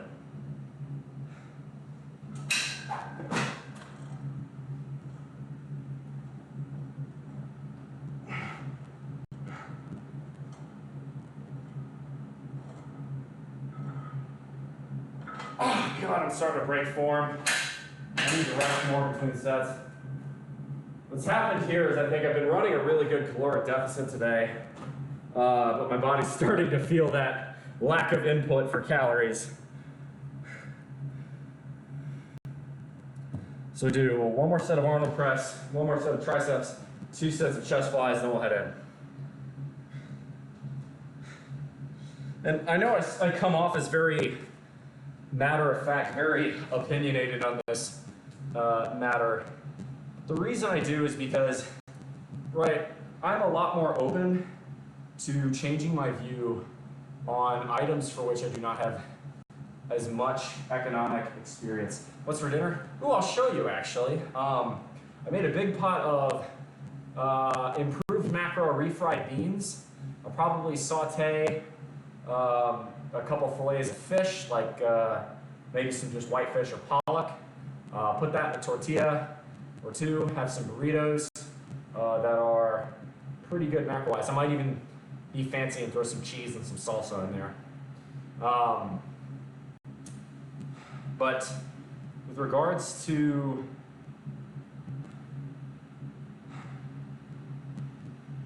uh-oh. Are we still online? Shit. I can't tell if that was my phone just going off the internet or if it was the internet itself crashing. I'm not listening to any topic. I'm off work and I need a nap. Cool. Well, so, okay. Where was I? Okay. So with regards to nuclear energy, the reason I feel very matter of fact, it's because I have more knowledge about this field that I feel more confident in my opinions. And granted, there is the phenomenon for which, the more you learn about a topic, the more you realize, the less you know. And I know, I'm not arrogant enough to suggest I know everything about nuclear energy. In fact, I don't. But I am intelligent enough to have done cost-benefit analyses at this point, and I am all for wind and solar. I think we should be building it at breakneck speed, but we have to do more than that to actually get us off of high-carbon fuels. Especially if we want to do it in a time frame that's a little bit more important. Now, if we want to do a decarbonization without nuclear energy, that's fine. We can do that. It'll take us until 2100 and the Earth will heat up, but we can do it. Newtonia09, welcome. Thanks for the first time chat. How are you doing? Let me get a little bit more music going here.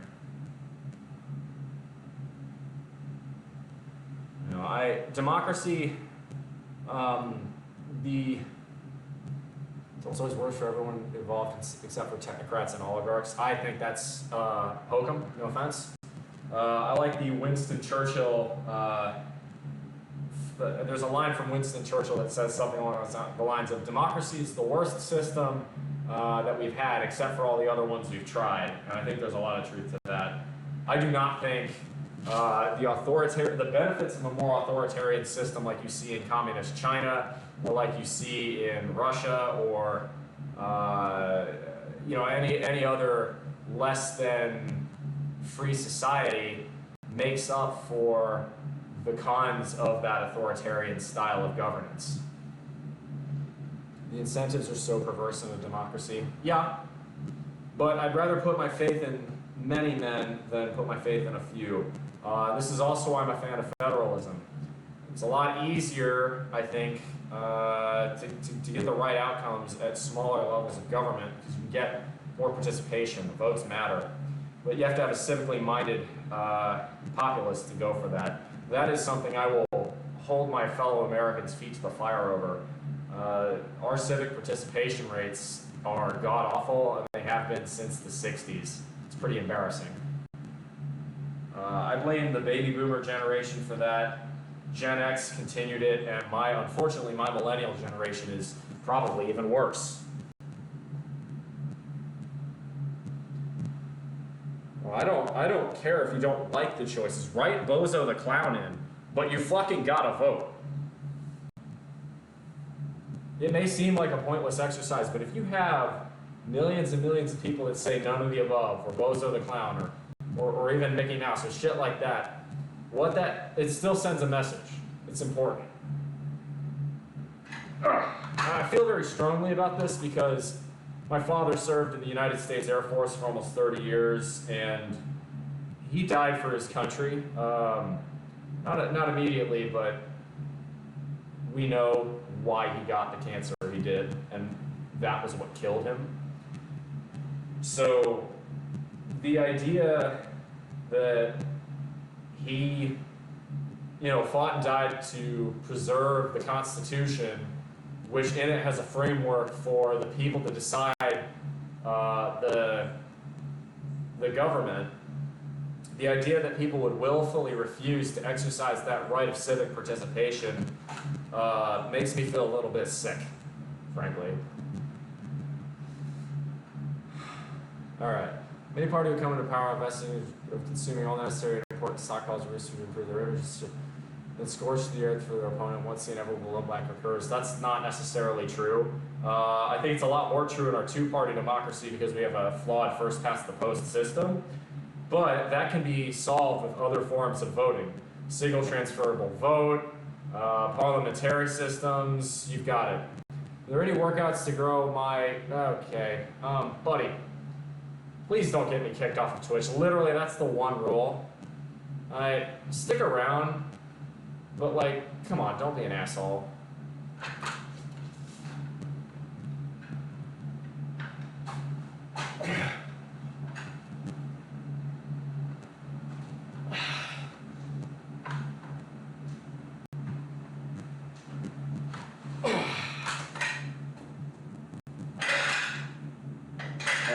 A little bit more time between these sets because I was starting to break form on that last one.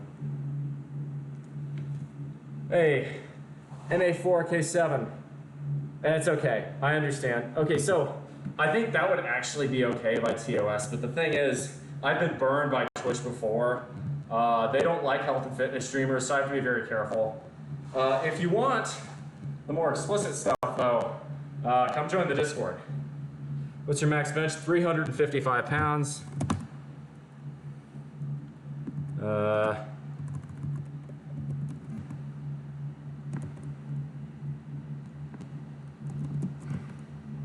Dang, I know there's a command for this. I forget what the command is. Oh well. You can look it up. There's, you can put exclamation mark commands in. But, if you want the Discord, there you go. My max bench is 355 pounds. To convert that into metric, that is 164 kilograms, I think. 161, 164.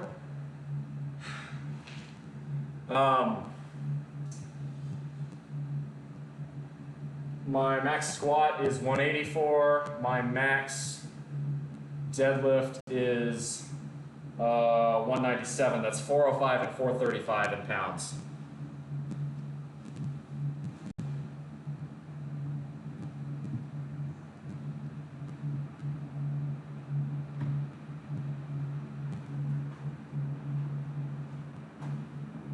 I don't care how you choose to make yourself look. It's about making good decisions and being the best version of yourself that you can be. And there is no they, there is no big conspiracy. And I believe a very wise quote that I think people sleep on is, never attribute to malice that which can be explained by incompetence. I think very quickly we're too easy to rush to judgment to assume that people are out to get us, that there's some evil they that holds us down, and that's bullshit. That is mostly the choices you make and how you react to other events. It's what we preach on this channel, it's the Stoic value. Here we go.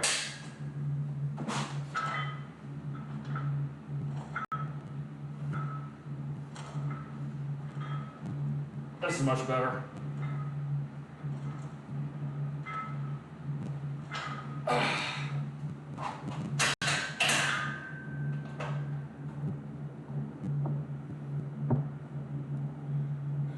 Ain't nothing wrong with purple hair. I certainly wouldn't dye mine purple. Frankly, I've gotten a lot of flack at work for this mohawk, which is 80s-tastic, but I like it.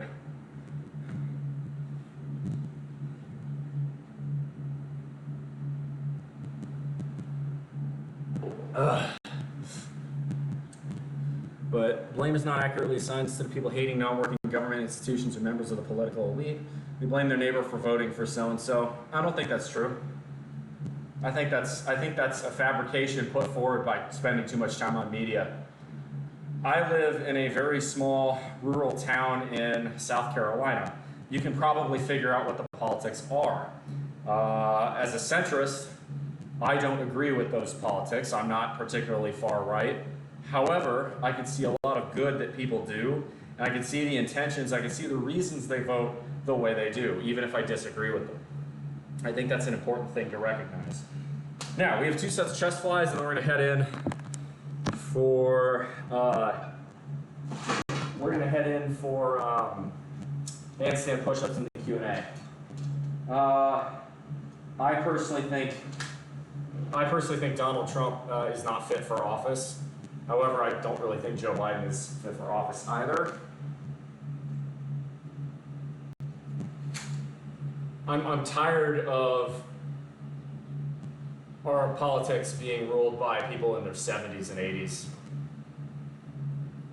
The presidency is a stressful, tough job, and neither of them has the mental acuity necessary to do it. You can feel free to disagree with me on that. That's okay. I'm absolutely fine with that. But I absolutely will not vote for Donald Trump for president. If it comes down to Trump versus Biden again, I will vote third party. I'm really hoping it doesn't. There are some things that I thought Donald Trump did rather well on. There are some things I think Joseph Biden has done pretty well on, actually. I can give you some examples. An example that I think of where Trump did rather well, Trump accurately predicted that the Germans were fucking themselves by addicting themselves to Russian gas. Lo and behold, look at what's happened now with the war in Ukraine. Trump called that. I also appreciated that Donald Trump forced NATO to start paying for itself instead of just relying on U.S. military largesse. I think those were wise things to do. One thing I'll appreciate the Biden administration has done that the Trump administration didn't is letting Jerome Powell do his job unencumbered. Browbeating the Fed for political gain is ultimately toxic, and it doesn't help the country in the long run. If you need a napkin for dribble, you shouldn't be allowed to drive or be president. I would agree with that, except for that I've had a concussion before, a pretty nasty one. And I remember there'd be times where I'd pass out and go to sleep, and I'd wake up drooling on my pillow. So, well, maybe I'm not qualified to be president then either. Oh well. Actually, I'm not, 'cause I'm not even 35, but that's a different story. Oh.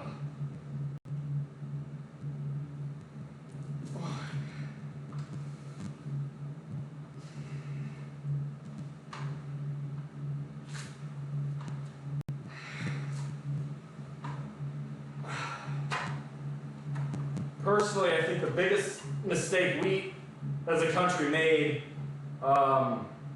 electorally in terms of the presidency was voting for Bush in 2000. I think Gore would have been a far better president because he would have been probably a mirror of Bush 41, and he would have probably been replaced by a moderate Republican, say John McCain in 2004. I think he would have handled 9/11 better.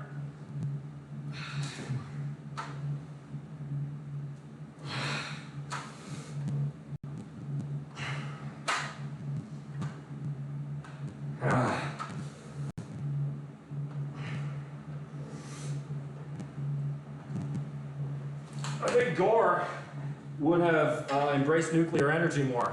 You have to remember that Al Gore wasn't some far-left politician. He was a senator from Tennessee. Tennessee built the Watts Bar nuclear power plant, and they've embraced gas as a replacement for coal, too.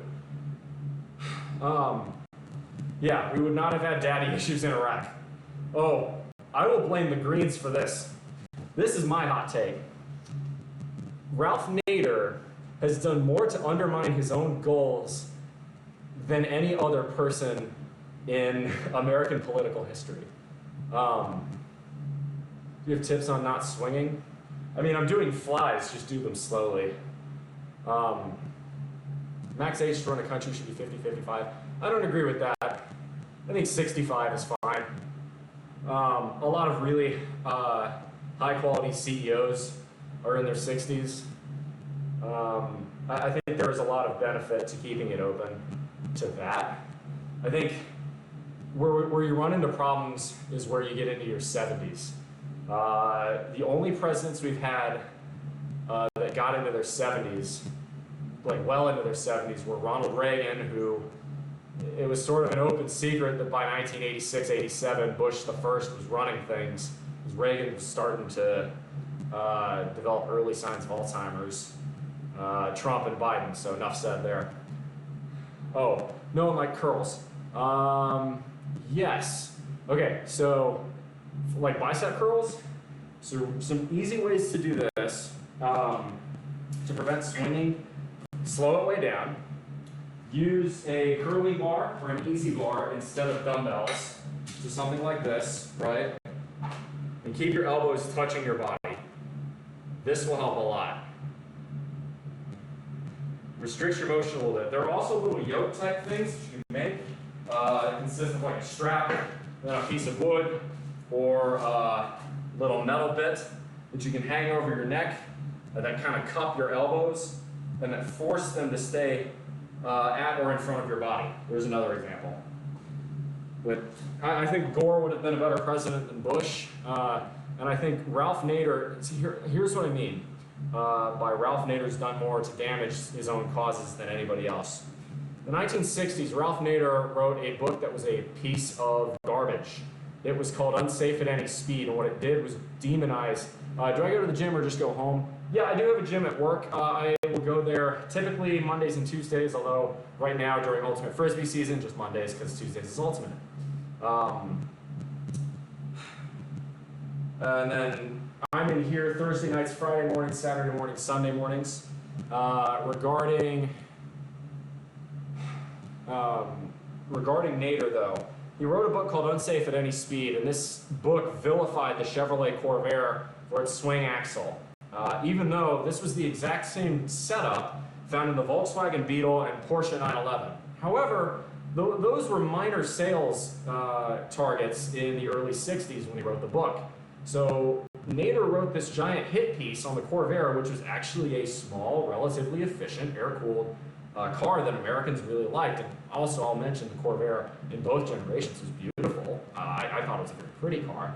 It was this really unfair hit piece on the Corvair. And what it did was it killed off a lot of interest in the big four, because remember, American Motors existed at the time. It was AMC, Chrysler, Ford, and GM. It killed off a lot of interest in the big four to make smaller cars through the 60s. And as a result, between that and other factors, and gas being artificially cheap and us having artificially subsidized the roads from the worst pieces of legislature to ever pass the United States Congress, that being the Interstate Highways Act of 1956, American car companies embraced the muscle car wars and bigger cars with bigger and bigger engines, which means, as rather predictably, U.S. oil consumption in 1970 was a lot higher than it was in 1960, which means in 1973, when inevitably we pissed off the Arabs because we supported Israel during the Yom Kippur War, we got our nuts clapped in the form of an oil embargo, which shocked the economy, created a decade of stagflation, and really damaged the American car industry. Not to mention, all of those safety regulations that came down from the feds in the late 60s and early 70s and mid 70s, while they were well intended and even better than European legislation at the time, you can't have all three. You can either have its performance, safety, or fuel economy. Pick one. If you add a bunch of safety gear to make a car safer in a crash, you are going to make it heavier. If you make a car heavier, you are going to make it less efficient. Right? This is the reason, for instance, the 1991 Honda CRX gets better fuel economy than basically any car you can buy today with an internal combustion engine. It's because it was light. because they have lesser safety standards in an accident than any car you can buy today. As a result, Nader's push for safer standards ultimately ended up damaging the US environment because it made cars heavier and less fuel efficient. Similarly, Nader's push to run for president in 2000 probably tipped the election in Florida, and hence the country, to Bush instead of to Gore. Now, Gore might not have been perfect. Most Green Party voters might not have liked him, but Gore certainly would have done a lot more to help the environment the first 8 years of the new millennium than Bush did. Why cars look the same anymore? This is correct. All right, let me do one more set. We're going to hit. We are going to hit handstand push-ups when we go in. I'm loving this chat. Appreciate y'all being in here. Ooh, one of my favorite songs. Crazy World by the Scorpions coming on. Oh. By the way, for those of you who are new in here and wondering what the hell I'm yammering on about, I'm an engineer. This is just how I think.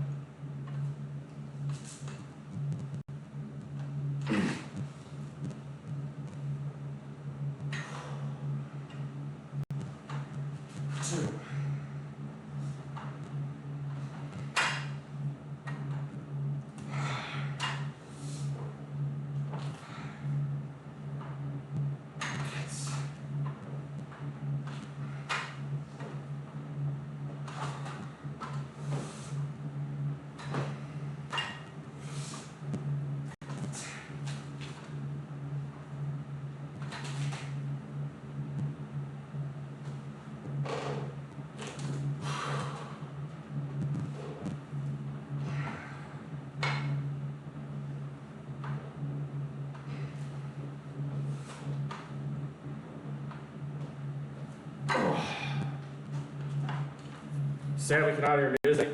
I don't want to get Twitch on my ass for copyright.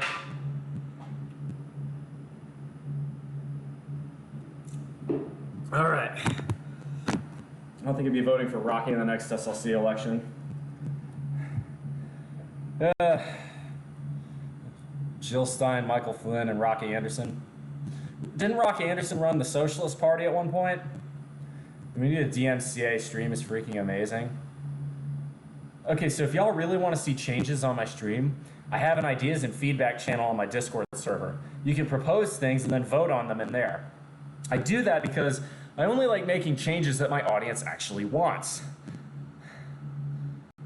I could have sworn I remember Rocky Anderson running in a presidential election at some point as one of those gadfly parties.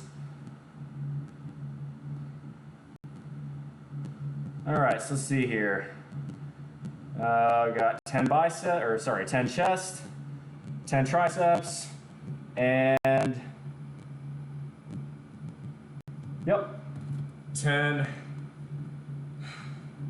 shoulders. So we're good. We'll head inside. Stream is freaking amazing. So here in South Carolina, actually I get this question a lot because, yeah, I am a centrist, and people wonder, if I'm registered with a political party. The answer is yes, but only for tactical reasons. Let me explain.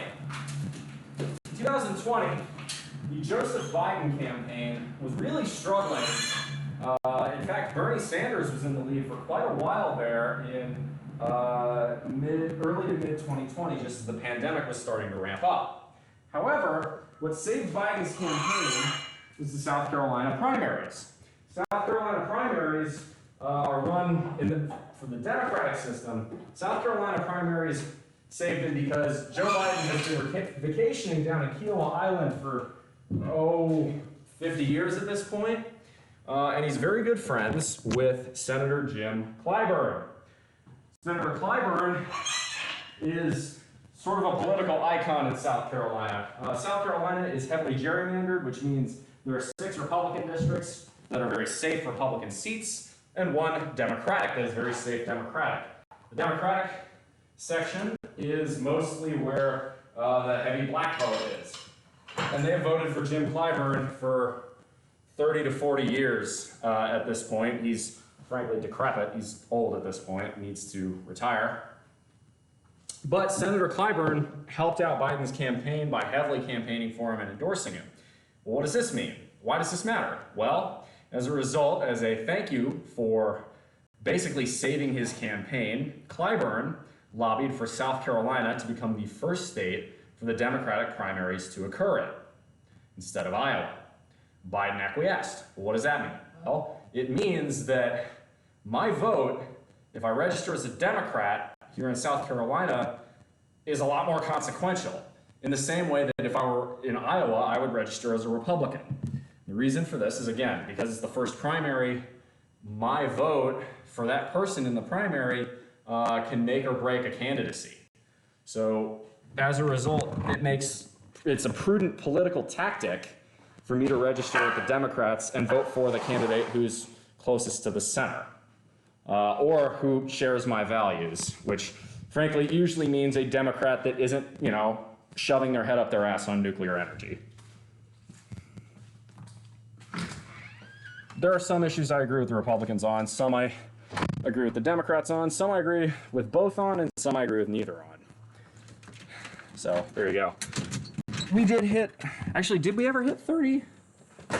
Is your chest bruised? No, actually, funny you mentioned that. I'll explain that spot on my chest because that is a good point. Yes, that is there.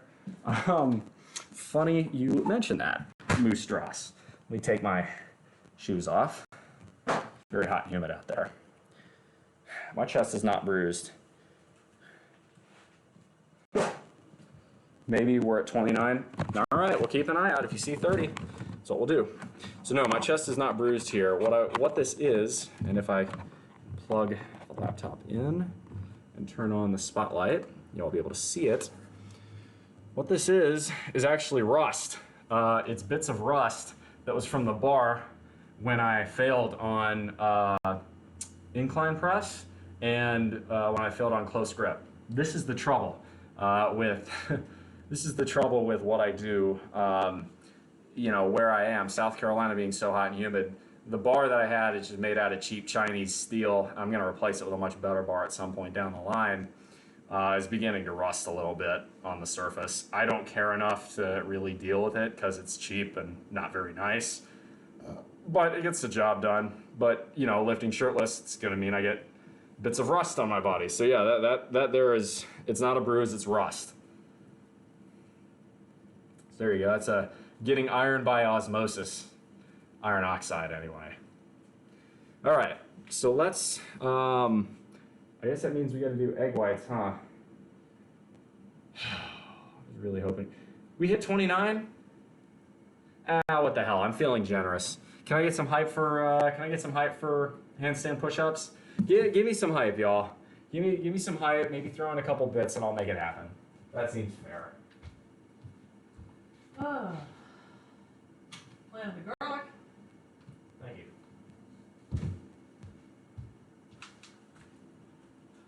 you. Chemistry joke. Yeah. Oh, nerds. Hey, we got a new follow. All right, JJ Gonzalez, thank you very much for the follow. This one's for you then. Let's get some handstand push-ups on. I can live with that. I will. In fact, I'd rather have a follow than bits or a sub anyway. Turn the fan on and the light on so y'all can actually see me. 34. Well, we got it anyway. Thank you very much for the bits. I appreciate that. Big Gay Mikey. Cabro, I cannot believe you changed your name to Big Gay Mikey. I get why you did it. I know why you did it, because there's like 6 different people who are active on the Discord named Mike, and you wanted to fit in with them, I guess, or something. But like, I don't know. Maybe you like South Park and it's a Big Gay Al joke. And if it is, hell yeah, that's funny. That's really funny. Hey, thank you very much, Moose Strauss, for the bits. I appreciate that, y'all. All right, handstand push-ups. Here we go. Oh shit, we got a hype train inbound. Wow, all right. That usually doesn't happen on my stream. Cool. Here we go. Handstand push-ups. Remember, if you like what I do and you want more of this content, join the Discord. Type !Discord in the chat and you can join. It's free and open to everyone. 2, 3. Up. Oh.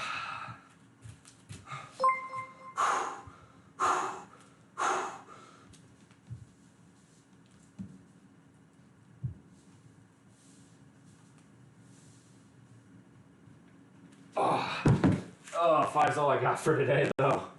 Those always suck after pull or push day. I actually started a hot sauce company named Big Game Mike Inc. Did you seriously? Dude. Hey, Dodge, thanks for the resub. I appreciate that. My wonderful roommate, Dodger Zion here. I'll give you a shout out in a little while. Hey, Supernatural, good to see you. Fist bump. We do have a level 1 hype train, which means I owe y'all clap push-ups as well. But first, I'm going to chug some raw egg whites, because I hate myself. No, not really. But, not because I hate myself, but I am going to chug the egg whites. Let me be clear about that. All right. So, egg whites. Come to Papa. They're thick. They're disgusting. I have a hot sauce ready to go called Big Game Mike's Sweet and Sassy Chili Lime Sauce. Bro, put that in the self-promote link in my channel because I want to buy some. That shit sounds lit. We're going to pour. It's exactly as appetizing as you think it is. Supernatural, it's good to see you too. I will give you a shout out, but Dodger just gave me a sub and she's my roommate, so she gets the sub for now.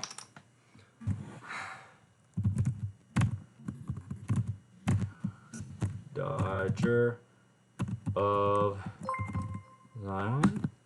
Oh my gosh, Share 1000, thank you for the gift sub. I appreciate it. Thank you very, very much.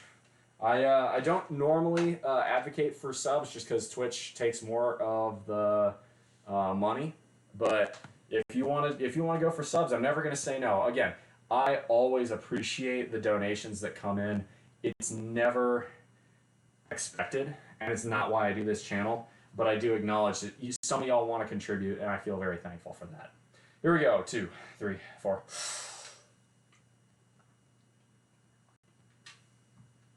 Oh, disgusting. Yeah, I know a lot of people don't know that because Twitch is really, really coy about advertising it. But streamers only get 50% of the money that you put in because it's $5 for a sub.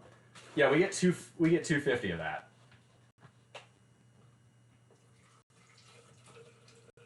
Twitch doesn't like people to know that. Howdy, RTA, good to see you. Wait, you just... Yeah. No, when we hit 15 viewers in chat, I always chug 8 ounces of raw egg whites. So there is a reason besides, you know, the fact that I know some of you are filthy sadists that I do that. The reason is because I get 100 calories from 8 ounces of raw egg whites, but I get 24 grams of protein.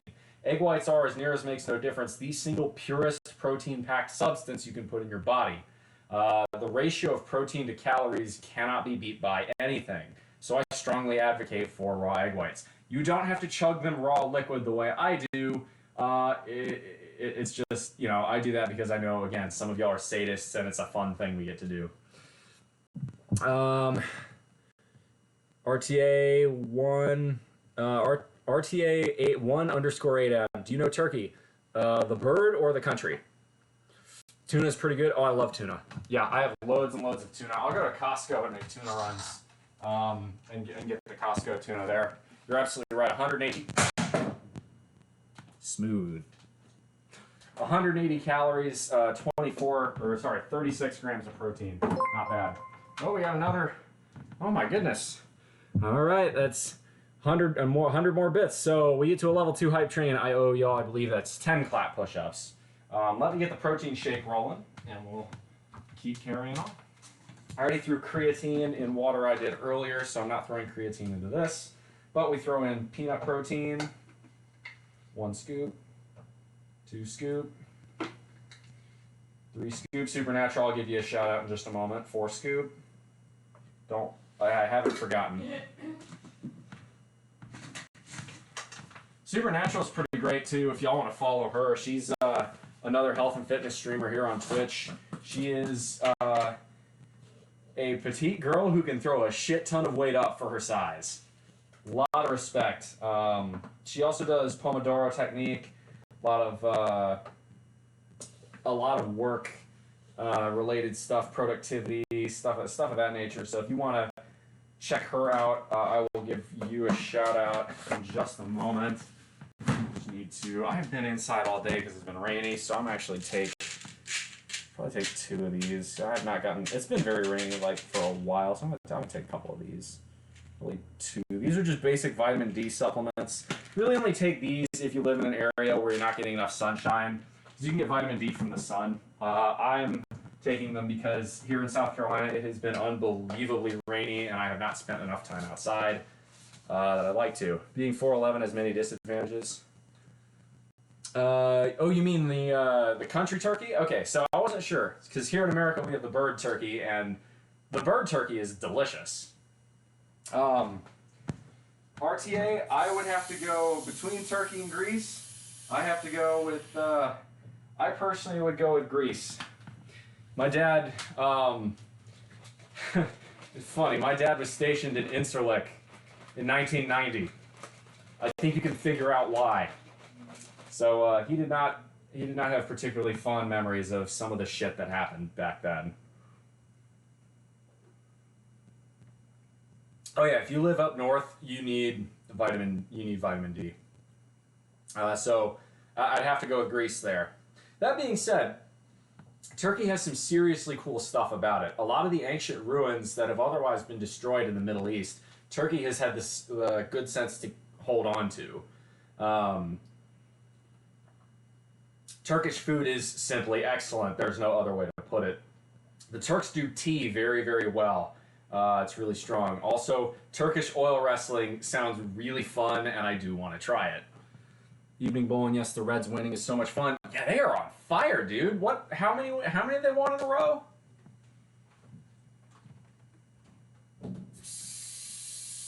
Okay, so where are we on the hype train? Did we end up getting to level 2? I think it was just level 1. You know what? I'm going to give y'all 10 clap push-ups anyway, just because I'm feeling nice. Just I'm feeling generous. Who wants clap push-ups? Give me some hype. So Donor is Donor truly Turkish though, or is Donor half German and half Turkish? Right, because it's a lot of similar. Like I love Doner kebab. Doner kebab is one of the most delicious thing in the world. As far as I'm aware, Doner kebab comes from the same place that currywurst comes from. It was the idea was that it was Turks who immigrated to Germany.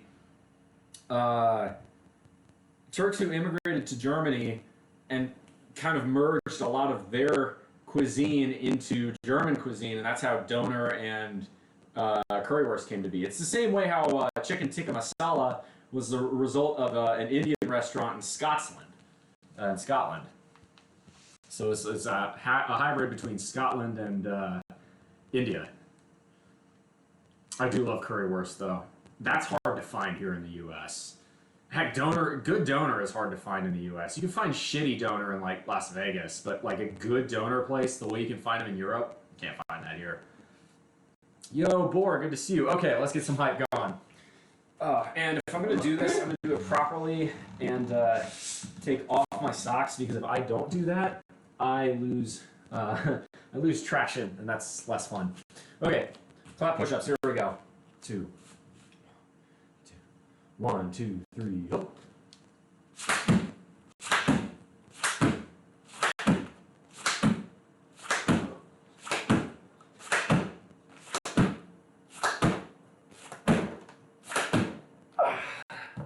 There we go. Let's go. Woo, that's tough. Alrighty. Free feet pics. I mean, that's sort of. Thanks, Boar. Appreciate it, my man. I'm very close to finishing my cut, so yeah, I look pretty diced right now. Sitting at about 210 pounds. I'd like to get to 207, 208. I'd like to get down to about 12, a little bit below 12% body fat. I'm guessing I'm somewhere between 12 and 14.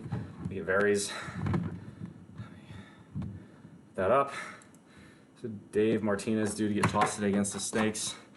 Big Red. So how many games have the Reds won in a row? We're talking about that. Let me off this light. Yeah, bro. Look at this. Look at this. Look at that. It's a freaking washboard, baby. Let's go.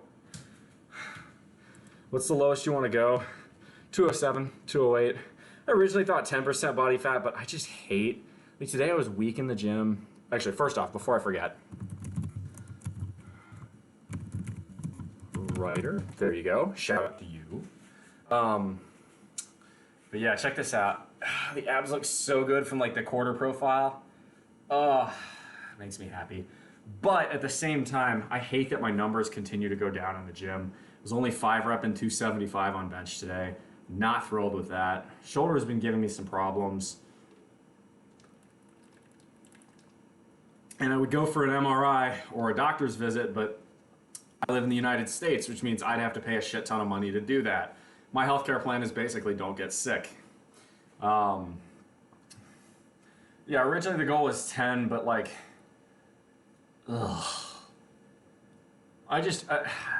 lower I go, the more hungry I feel, the more irritable I am, and the less strength I seem to have in the gym. So it's just not fun.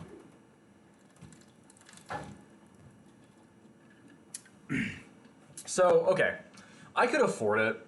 I have an HSA. And the way the HSA works is that the company gives me $500 every year. But beyond that amount, right, they help fund it. The HSA is actually a really great financial vehicle if you have no healthcare expenses.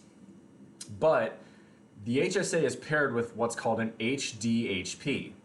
That's called a high deductible healthcare plan. What does that mean? Well, and okay, for those of you who live in Europe, just go ahead, have your laugh right now. You do pay taxes for that healthcare, but frankly, you do it better than we do. The American healthcare system's a fucking clown show. Anyway, the way it works with a high deductible healthcare plan is that your deductible is very high. I believe in my instance for in-network, which who knows which ones are in and out of network. Blue Cross Blue Shield likes to make that information just as hard as they can to find. And then what is and isn't covered by insurance is a complete web of useless and unhelpful information. But until I think it's in-network $2,500 paid and out-of-network $5,000 paid, I'm on the hook for that. So I have to pay until I've paid that much in a year, and then it resets every year. So, in other words, all right, Big Gay Mikey, good to see you as always. Always happy to see you in here, man. Thanks for the bits, too. I appreciate that a lot. But what does this mean? Well, what it means is that ultimately, right, unless I rack up, north of $2,000, $2,500 in healthcare expenses, it is not very prudent for me to go and see doctors unless it's truly and absolutely necessary, because I have to pay for all of it. And the prices of doing so are extreme and also hard to find. So I don't know, if my shoulder's not feeling great, and I can say, if I do this, I can feel the pain down in there, or I can come up here. If I'm feeling that shoulder pain and it's just, mild annoyance, I'm going to ignore it and try to heal it, maybe go to a massage, or maybe try I'd love to try one of those hyperbaric chambers. Those would be really cool. Or hyperbaric chambers, rather. But basically, because I'm healthy, I don't incur a lot of healthcare expenses, but that means I'm more or less on the hook for any healthcare I would like to receive. So it's just, basically, it all comes out of my pocket until I've paid, $2,000, $3,000, $4,000, $5,000. So yeah, my healthcare plan is don't get sick. It's annoying, but what are you gonna do? Bohr says, that article you sent me was interesting, definitely a solid read. I'm glad you read it. That means I don't have to spam ratio at you tomorrow. Thank you. So the article Bohr is talking about, has been talking about really trying to get in better shape and lose a little bit of weight and, do a lot of the good decision making we talk about on this channel. And that's a very admirable thing. So hats off to you for wanting to do that. But one of the ways that you can get to a goal and not just say, it turns into one of those New Year's resolution type deals where you say a goal, but then you don't ever actually do that goal, if you make it public and you have people hold you accountable to that goal, it turns out that you have a lot more motivation to actually do it. So the article I sent him was an article from Mr. Money Mustache. If you guys have been on this channel, you probably know who that blogger is. I'm quite a fan of his. I think a lot of what he writes is very good. But Triple M basically advocates for, hey, you've got a goal, find a community of people that care about you, make that goal public, and then go from there. Breaks over for me, see on Dodger Stream. If she goes live tonight, gig 'em. Whoop, thank you very much. Yeah, rip to those who perish in the sun, the Atlantic. I don't really feel bad for them. I mean, you went on a private submarine, the CEO who had a notoriously cavalier attitude towards safety, and then you're surprised when the submarine was unsafe. Kind of a Darwin Award at that point. I hate to be glib, but yeah, there are bigger tragedies in the world. Dodge, you streaming tonight? I am. When? 8:30. 8:30, huh? Yes.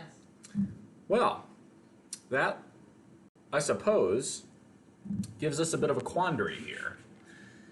I could go raid Dodger. If I were to do that, I would need to create about an hour and change worth of content, which is fine. This is the Q&A section of the stream, so I'm going to do a little bit of stretching, I think. The way I'm going to handle this, I will do some stretching, and if the chat has questions, we can continue to talk. If it doesn't, well, maybe I'll probably raid someone else. The other thing I could do is show you all my dinner tonight. I could start making dinner, turn this into a food and drink chat. I know I've done that in the past. That's kind of fun. So chat, if you guys would like to see me cook and eat dinner, speak up in chat. Otherwise, ask me, pepper me with some questions, and we'll go from there. In the meantime, I'm going to go ahead and start doing some stretching. And one of them, yes, will be the splits, so stick around. I can't do them, but I give it my best shot, and I hit high notes, so it's funny. Who says slapstick is juvenile? It is, but that doesn't make it any less awesome. All right, so let's start with the basic toe touch, and we'll also bring that down a bit.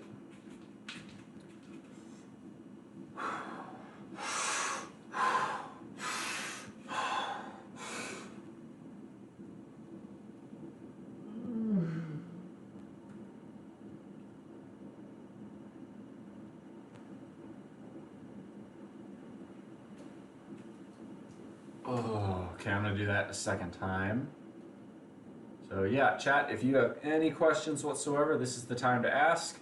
You can ask me anything. We can talk fitness, diet, finances, anything like that. Or, if you wanted my help setting that goal, this is the ideal time to ask me. You've basically got me at your disposal right now. Oh.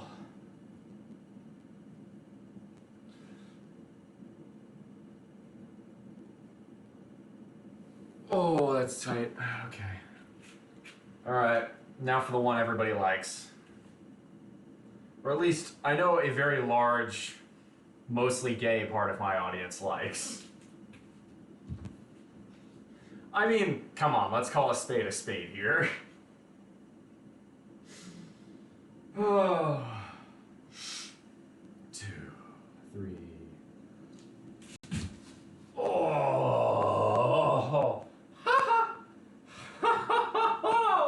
Okay. Itchy. Oh. Oh, okay. That's gonna be enough of that. Ouch.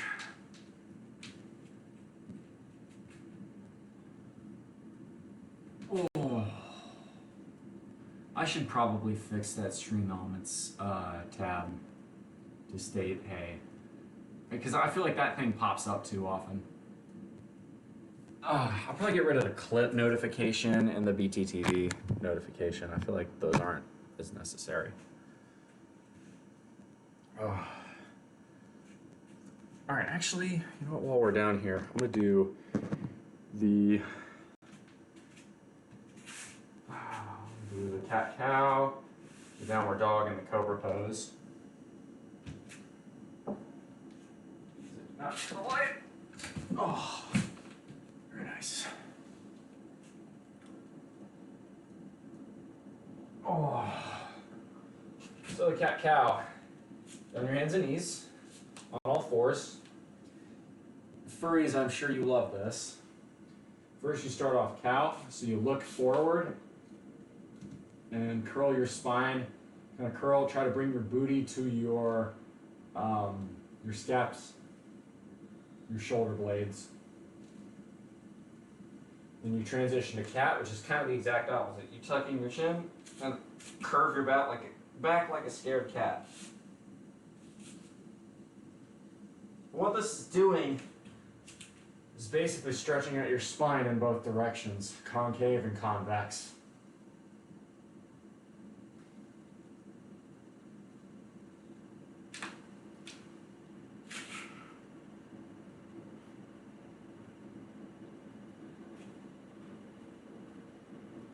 Alright, downward dog, stretch it out. Oh. Alright, I can feel the soreness from Tuesday's squat workout. That's a good sign. This is 2 days after, and I'm still sore. And then, cobra pose. This one hurts, but it's good. Lay flat, and try to bend upwards at the hips. Try to keep your hips to the ground. Okay. Much better. The spine's nice and nice and loose. Yeah, super, I think so. We're gonna stretch out the upper body. Maybe see if we can't stretch out the shoulder a little bit. This right shoulder has been giving me a little bit of grief. Whenever I do heavy bench, I feel it. Whenever I do heavy shoulder press, I feel it. Whenever I do chest flies, I feel it. And especially if I do this, I feel it. I feel it deep in there. Anyway, let's start with chest.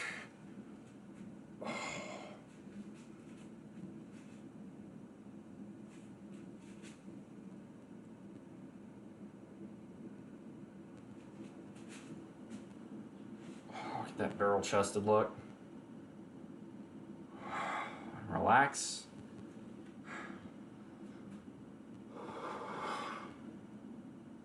Traps. Yeah, my traps look good, I will say. I think my traps look, they're not the best piece. I think it's my chest. They look all right. Go for a basic bicep pose here.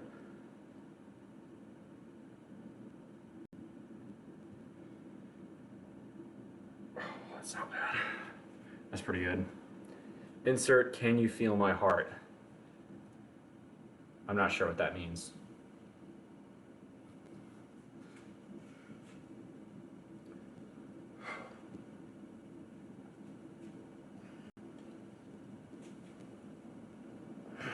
Stretch out. Do the lat spread. And below. Oh, it's the Giga Chad song. So that's what it's called. Huh, I'm actually gonna write that down. I didn't know that.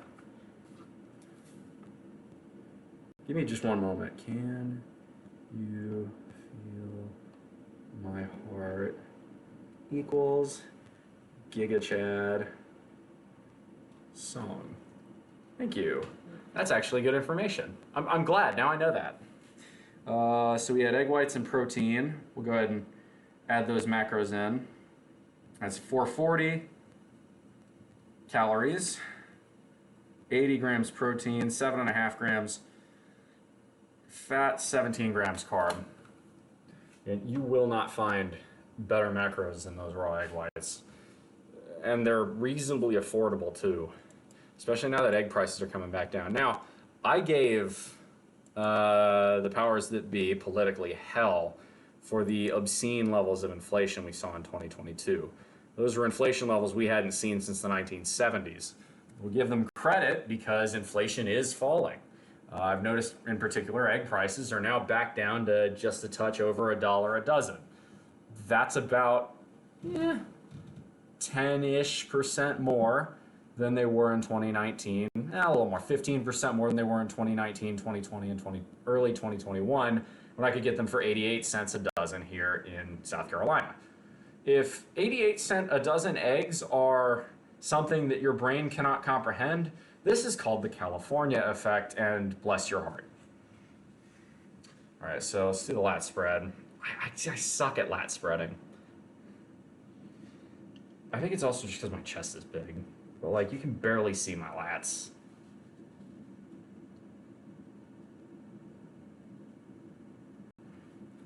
Oh yeah, 88 cents. That's it.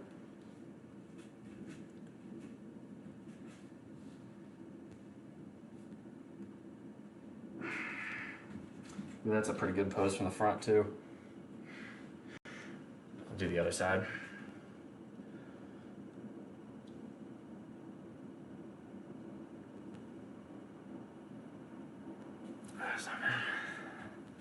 Yeah, so this is a fun little hack, and you see this right here? I will be able to retire at age 29. I'm not just saying that because I'm firing for effect. It's the same reason that you guys aren't seeing any ads. Almost $5.99 a dozen. Jesus Christ, do you live in Canada? You poor thing. No, this is the dirty little secret, okay? Like, come in. Come on. Oh, California, bless your heart. Dirty little secret here is that, okay, you know how everybody likes to shit on the Deep South for being backwards and whatnot? Yeah, I live like a king on less than $20,000 a year here. I'll be able to retire at age 29. Tell me how much California really is worth it. Yeah, come join the Deep South. We got a good living here. South Carolina is absurdly cheap. Now, again, that was a couple years ago. Now it's like $1.06, $1.10, $1.15.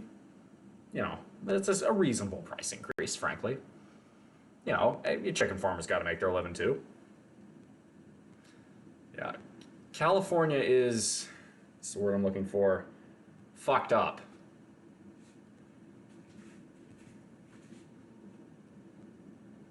I'm also originally from Texas, by the way, so like shitting on California is the state sport. Just for what it's worth.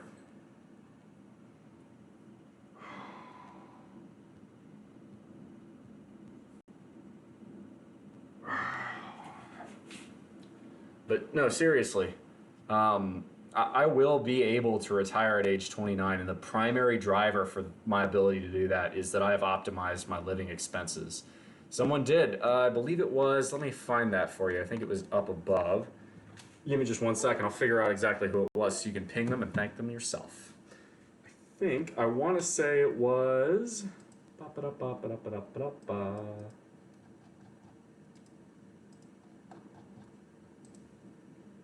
Give me just 1 moment. I will find that out.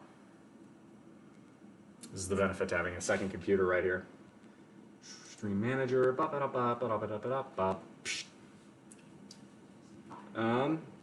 I believe it was Share 1000 that gave you a community sub gift. So yeah, you can thank Share 1000 for that. There you go. All right, I'm gonna get myself a little bit of water, and then I'm gonna do a little bit more stretching of the upper body.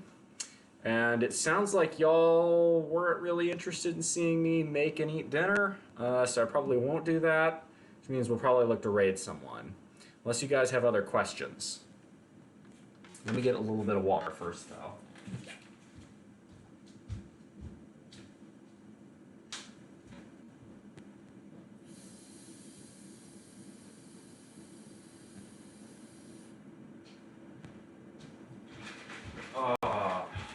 Much better. You're interested? Cool. All right, well then stick around. I'll show you what I'm gonna make. In that case, I'll keep on streaming. Stretch out our shoulders a little bit though. Rotator cuff. Ooh, okay, that did not feel good. I need to slow that way the hell down. Wow, that hurt. Ooh. What's this drink? This is the remnants of my protein shake, which because I don't waste anything, I filled up with water, so that way I can actually get all the nutrients I placed in it. It also serves to hydrate. So this is like 90% water. Ooh, slow her down. Oh.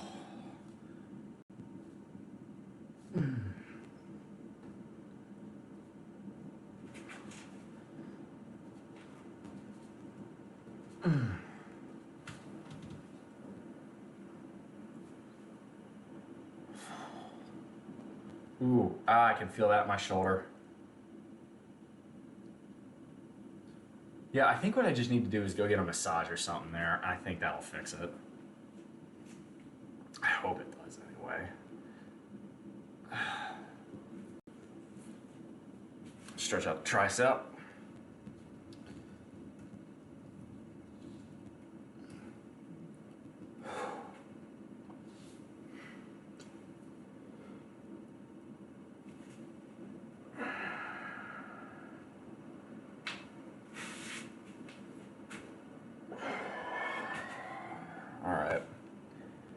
I think my lats will look better after pull day tomorrow. That'd be my guess. So far, let's see, how many have we gone on followers? So I'd like to say, been on the ground with 2 tennis balls and a sock. Great DIY massage, good for traps. It's good to know. Yeah, I can just feel it like deep in there, like right. So like right here on sort of the meat of my shoulder, but like deep in there. I'm not sure what's causing it. Unfortunately. All right, did we need to do anything else in here? I don't think so. So, oh, one other thing. I'm gonna channel my inner TF2 sniper for a second and gonna have a little Girardi. What does that mean? Well, for those of you who've never played Team Fortress 2, allow me to demonstrate by sound, because I can't show you.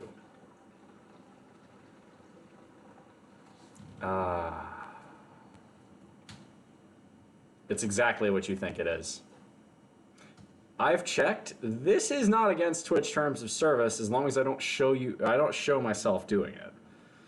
And if there are any Twitch mods watching this, if this is wrong, I don't understand why. Peace. So, okay, shit posting aside, there is actually a method to my madness here. Why do I have a gallon jug that I'm filling up with piss? Well, actually, I'm going to dilute this. It's been about, it's about 32 ounces, a little more, 40 ounces of piss.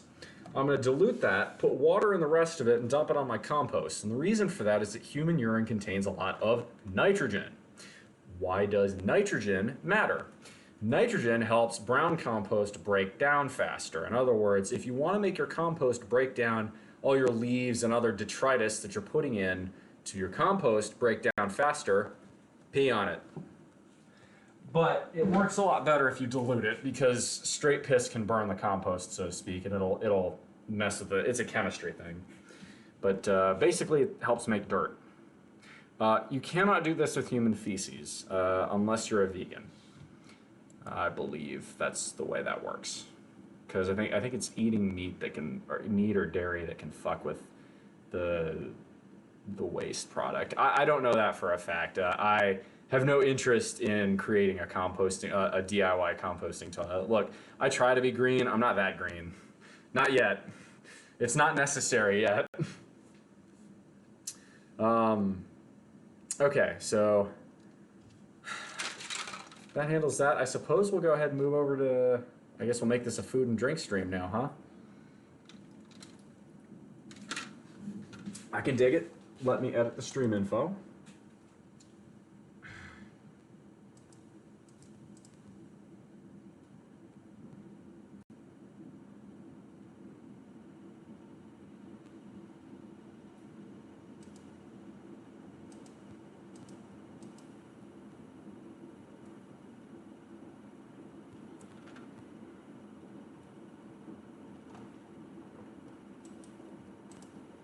Yeah, I think we'll do that. Sorry, it was just, I'm trying to update this. So let's go switch the category to food and drink. Boom. All right, we have updated. That should change it.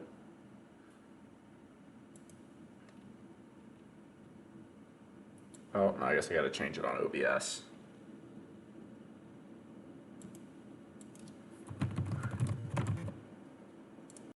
Food and drink, done. Perfect, stream info updated successfully. Now, let's go make some food. Or rather, serve some food. So, this is one of my favorite things to do in terms of a high quality, good macro. This is it's one of what I call the holy grail. So there are 5 parameters I believe in. I know, there's the light. So there are 5 parameters I believe in that really make what I would consider to be the perfect meal. To me, the perfect meal should consist of 5, it should excel in 5 different qualities. These qualities are, should taste good, that one's pretty self-explanatory. It should be healthy, that means the macros and micronutritional value of the meal is good. It should be affordable, again, pretty self-explanatory. You should be getting enough calories to where you could eat that meal semi-regularly and not break the bank. It should be convenient, in other words, it shouldn't take you a million hours to make it. And as the 5th one, it should be sustainable. If you're eating steak every night, well, 1, that's not very cost efficient, and 2, all that red meat's not good for your heart. But moreover, it is a little bit bad for the environment. And yeah, I know there are things you can do that matter a whole lot more for your carbon footprint, but you know, just thinking about that every now and then, maybe making more sustainable choices. I'm not saying go vegan, because I'm not vegan, but maybe eat a little bit less meat, or eat pork instead of beef, or eat chicken instead of beef, or eat bison instead of beef. Howdy, gay boy, good to see you. How am I? I'm doing just fine. So we finished our workout, and it sounds as though my audience would like me to continue by cooking a little bit of food. So we're gonna do that. All right, let's wash our hands first, as sanitary. Next thing we're gonna do is whip up some fish fillets. These are pretty basic. There's nothing fancy about them. I see you too. Ooh, you look great. I appreciate that. Thank you. I'm almost at the end of my cut cycle, which is why I look probably pretty diced here. Here's why I'm going for this. This is frozen Atlantic pollock. For 1 serving, you get 100 calories and 22 grams of protein. You only have to deal with, I think it's 1 gram of fat and negligible carbs. That is, in a word, very, very good.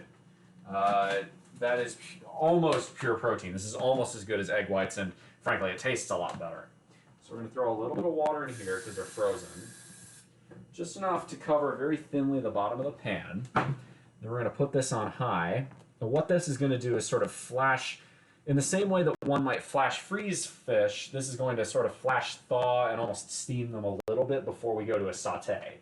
Now, I try my best to saute with as little oil as possible because oil is pure fat, in the same way that this is near pure protein. So, how are we going to season it? Well, this is going with Mexican tonight, and by Mexican, we do have tortillas. Tortillas are not good for you, but I'm not getting the reduced fat ones. They just don't taste right. Some items are worth the calories, and to me, tortillas are one of them. We did actually have, I believe, a dish I can reuse. It's got a couple hot sauce stains on it from earlier, but that's because I was making the same thing for lunch. I don't really care if it's a little dirty. I'll reuse it. Are carbs important in diet, or is it best to limit sugar or carbs? So the answer to that question, I would say, is yes. I personally don't believe in keto being the best option. Keto works for some people. So if keto is what works for you, great. But you can lose weight and look really great and build muscle without going keto. Carbs to me are essential. And the reason why, hey, Don Palayo 7, welcome on in. Thanks for first time chat. Am I natty? I sure am. I have to be. If I wasn't natty, I could get fired from my job because I get drug tested regularly. The reason carbs, thanks for the follow too. I appreciate that, my man. Appreciate that a lot. But the reason, yes, you should limit your simple sugars and processed carbs, especially things like white bread, things like cake, cookies, you know, the junk food. But with regards to carbs, things like, for instance, what we got in here, I'm actually going to show you guys. This is a higher, improved macro version of refried beans. Okay? So the way I do this is I get myself a big old bag of real bone stock simple, great northern beans. You can do dried pinto beans, you can do navy beans, you can do black beans, whatever beans you fancy. But, and I know most Mexicans will recoil in horror at this because it's not truly refried beans. It's more of, it's a bean paste sort of mimicking the idea of refried beans, but the macros are worth it. So what you do is you take those beans, which are high in fiber and very good for you, you put them in a rice cooker or a pressure cooker, you boil them at high temp until they become nice and soft, right? Then what you do is you take a stick blender or any other sort of blender you like. I have a little Cuisinart that I'll show you guys. This cost me like $30 and it's probably one of the things I use most often in my kitchen. Absolutely recommend getting one. This thing's fantastic. You stick it in like this, you plug it in, and the blade goes and it blends shit. Really, really not handy for soups, stews. My roommate actually has some texture issues with a lot of food, and this allows me to put vegetables and things she otherwise wouldn't eat, which is a good compromise for both of us, because I love vegetables and they're too important for my diet to get rid of them. Thank you very much, Zabi Jack. Thank you very much for the follow. Beans are delicious, high in iron, if I'm not mistaken. Some are, some aren't. These great northerns I don't believe are. Kidney beans are, though. But anyway, so what this is it's essentially a bean sort of paste. And I know that sounds unappetizing, but if you season it properly, you know, season it with similar stuff that one might use for refried beans. What do I mean by that? If you feel the need, throw in a little bit of butter. Not too much. Butter is pure fat. I think we're going to go with 2 tortillas. One of my favorite seasonings is from the great state of Texas. This is Julio's seasoning. It's from Del Rio, Texas. You can find this basically anywhere in the Lone Star State. If you see this in shelves and you don't live in the Lone Star State, highly recommend it. It's delicious. Other good ones. You can find this anywhere. Basic Goya adobo seasoning. If you like chipotle, you can get chipotle peppers in a can, or you can get chipotle style hot sauce. That's another excellent one. And no refried beans or any other Mexican food would be complete without my beloved tahini. Tahini is just fantastic. Cumin. It's Mexican food, and I actually used the rest of mine, so I need to get some more. Are white beans grown in the United States? They sure are. White beans, I believe, are called navy beans here. So we're going to keep cooking up the fish. I'm going to turn the temp down just a bit, so that way it cooks a little bit more evenly. Rotate the fish rather frequently. There we go. Turn the temp down just a touch. So those are the things you could season this pot of beans with. So you've got your pot of beans, you've got your meat, and it doesn't have to be fish. You could use you could use shredded pork for carnitas. You could use thin cut pieces of steak, like flank steak. You want to make carne asada. You could chop up some chicken. You could also just make it vegetarian and go bean and cheese. You could go breakfast style and throw in eggs. That's another really good option. Eggs are very good for you. Lots and lots of nutrients. And while I use egg whites, I also use regular eggs as well.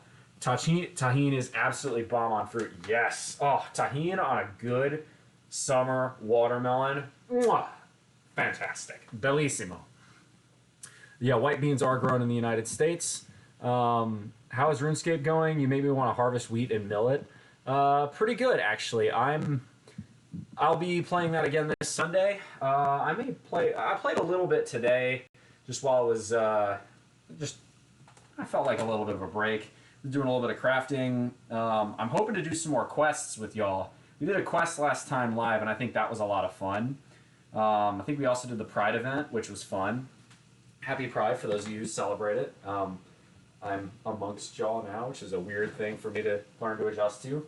There's actually a pride parade in my city come Saturday, so that should be interesting. I am actually going to spoil myself a little bit. Have a little bit of basic shredded Mexican cheese as well. That needs a little bit more time, but this piece, being smaller, looks about done. Right? There's a basic piece of fish. We're going to throw that right there on the tortilla. Wait for the others to cook. Turn the heat down.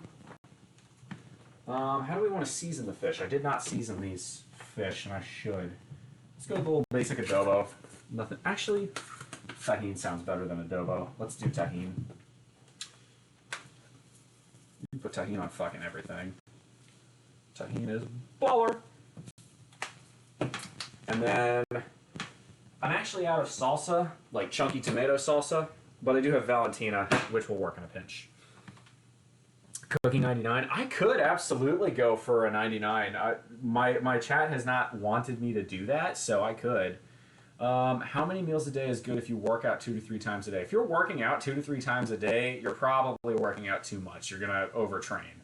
I don't recommend working out more than 6 days a week, like 6 times a week. So unless your workouts are like really low intensity, you'd be better served to ratchet up the intensity per workout and work out fewer times. Just my opinion. All right, so I'm gonna take that off the heat. We're gonna get our bean game on. Just use a spatula. Boom. Frijoles. Muy bien.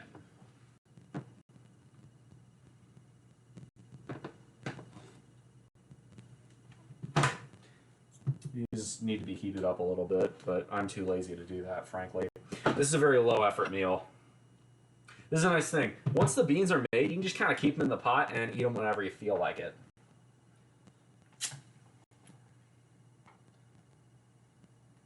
That needs more time. That one's too big. In fact, I'll actually split it. There we go. Let that fucker cook. Yeah, this one needs more time too. Actually,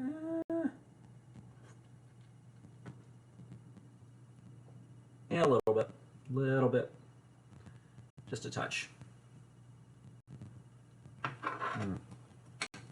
That's good fish.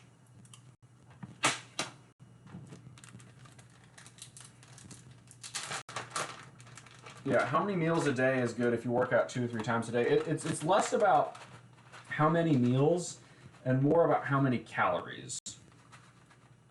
Right? So you can have 1 meal a day. It's called the warrior diet. A lot of guys ascribe that. So basically they only eat once a day, but when they eat, they fucking chow down. The other alternative are the guys who eat 6 small snacks a day. The idea of having to feed myself 6 different times in a day, even if those snacks are small, just sounds like way too much prep work for me. I usually skew to the eat once or twice a day mentality. Usually I have a small lunch and a bigger dinner. That's not to say it's ideal. There's plenty of evidence to suggest that it isn't, but I can't be bothered. Go. Load up the taco. Yum yum. Yum yum. This goes in there. Bueno. Should use a different utensil to get the bits off. Bits of fish.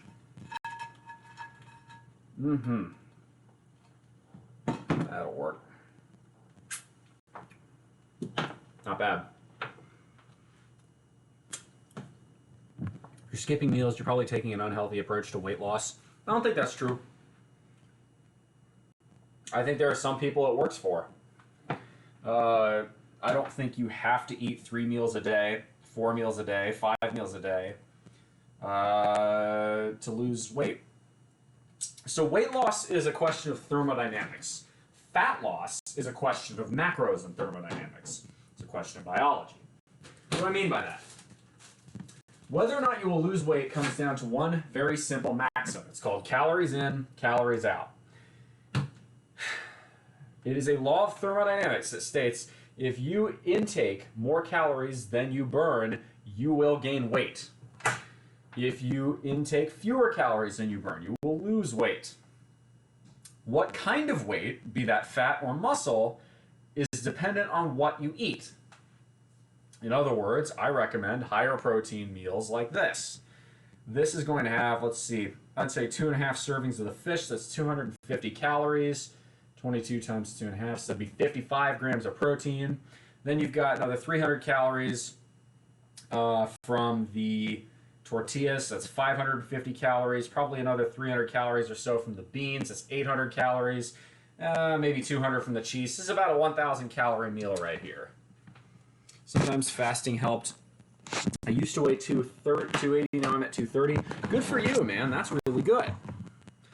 So I think we're going to go ahead and have a seat. And I guess if y'all want to watch me chow down, that's what we're going to do next. So I'm cool with that. I'm cool with that.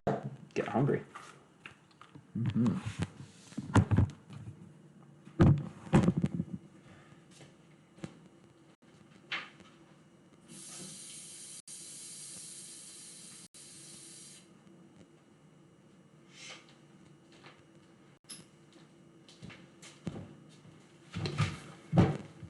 Bon appetit indeed.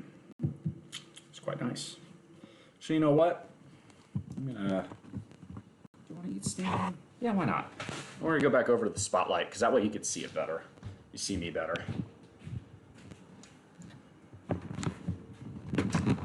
This should, I think, put me at around 1,800, 1,900 calories, which is below my target. Actually, my target's 2,200. There we go. Yeah, I'm gonna do this. My target for my cut cycle has been about 2,200 calories and roughly 200 grams of protein. I usually have no trouble hitting that protein mark, but I usually have a lot of trouble hitting the calorie mark. But congratulations, man. Losing 50 pounds like that is a huge, huge deal. You've probably added years, if not a decade, onto your healthy life. So hats off to you, man. You should feel really proud of that. Now, I don't know whether or not 230 is a healthy weight for you, so you may still have more room to go.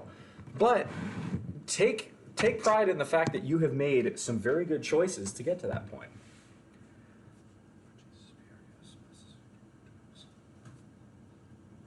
All right. Let's talk into some burrito action. That's some good shit. Oh, dinner ready? Mine is.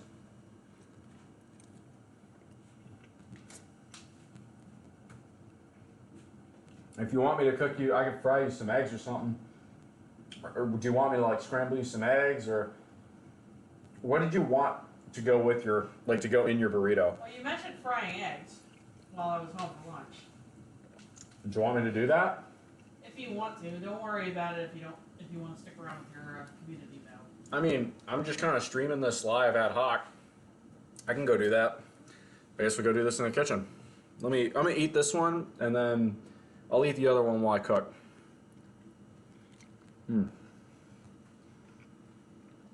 It's good shit.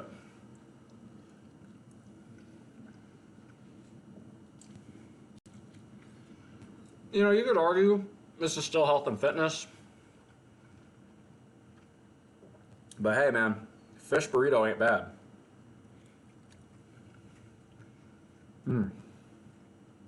I love fish. Down here, you can get good fish, but it's mostly like catfish, bottom feeders and such. You can get shellfish, but nothing beats the Pacific Northwest when it comes to seafood. Not even close. Well, okay, Alaska, but you could argue Alaska's part of that region.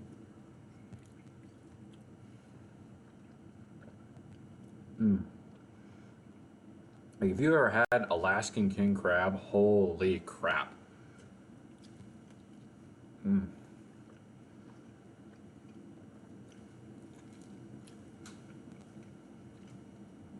I guess we'll go scramble the roommate some eggs. Thank you. Do you want me to chuck the can of pork in there? Sure. All right. We'll make her some similar burritos, but with pulled pork and scrambled eggs, because she doesn't like fish, because she's weird. Fish is delicious. Just means more for you. This is true. Means you don't have to fight over it.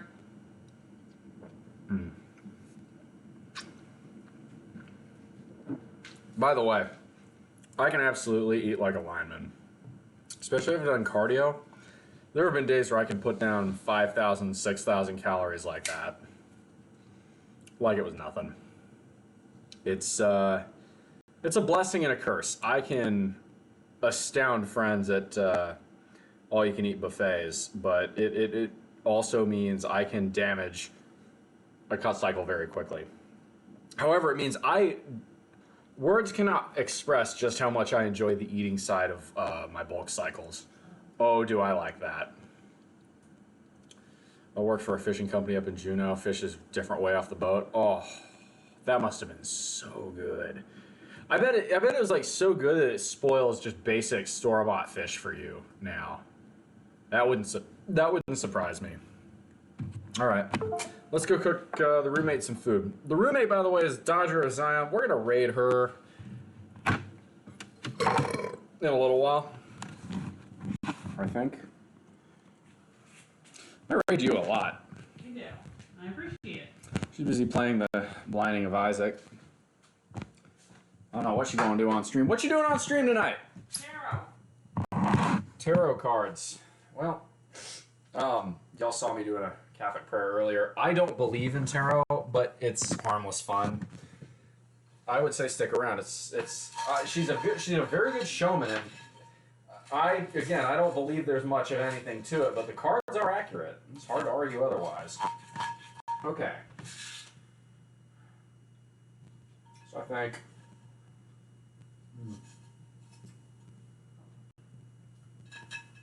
Yeah, I'm gonna need a fresh pan. I was gonna see if I could like wash that one off. That ain't happening.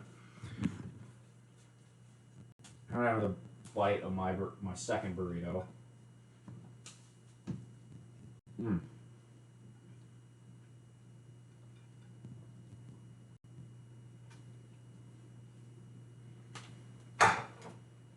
Man, that shit's good. Oh yeah, the crispy parts are the best. All right. That's a pot. Those are pots. These are all pots. Shoot. My pans are all dirty. Yeah, I'm gonna have to wash this one. That's okay. I thought you were saying your pants were falling down for a second there.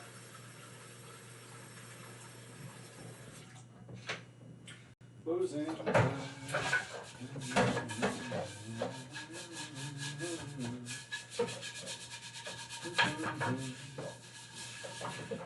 One last call for alcohol, so finish the whiskey.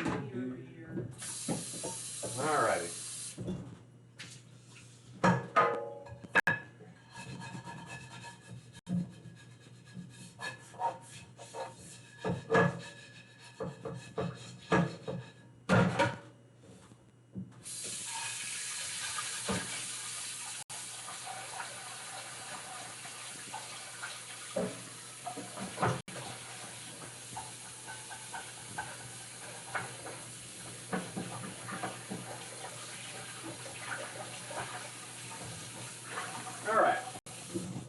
Sorry about that, y'all. Wash that off. All right, all the nonsense is gone from that, so we're gonna make some scrambled eggs. Gotta go cook some dinner. Well, hey, it was great having you, Don Palaio. Thank you very much for the follow. If you'd like to hang out more, check out my Discord. I'm pretty much there all the time. It's fun. So we're gonna heat this bad boy back up. We're going to scramble some huevos. And to do that, we're going to want a little cream. Oh, yeah, that's gone bad. Nope.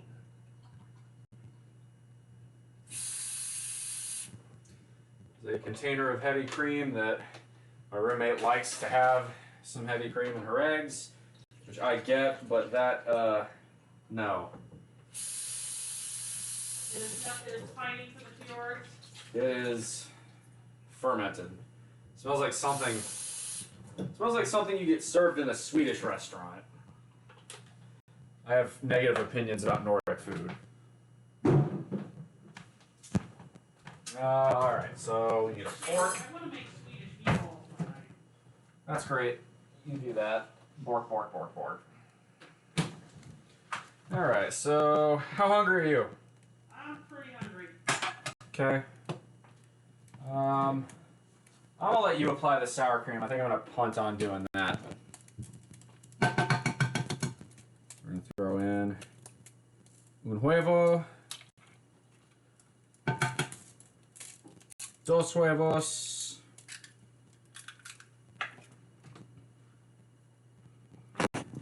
there we go. Tres huevos. There we go. Very nice. Cuatro huevos. You're gonna have 4 eggs. Hell yeah. Wash the bits of egg out.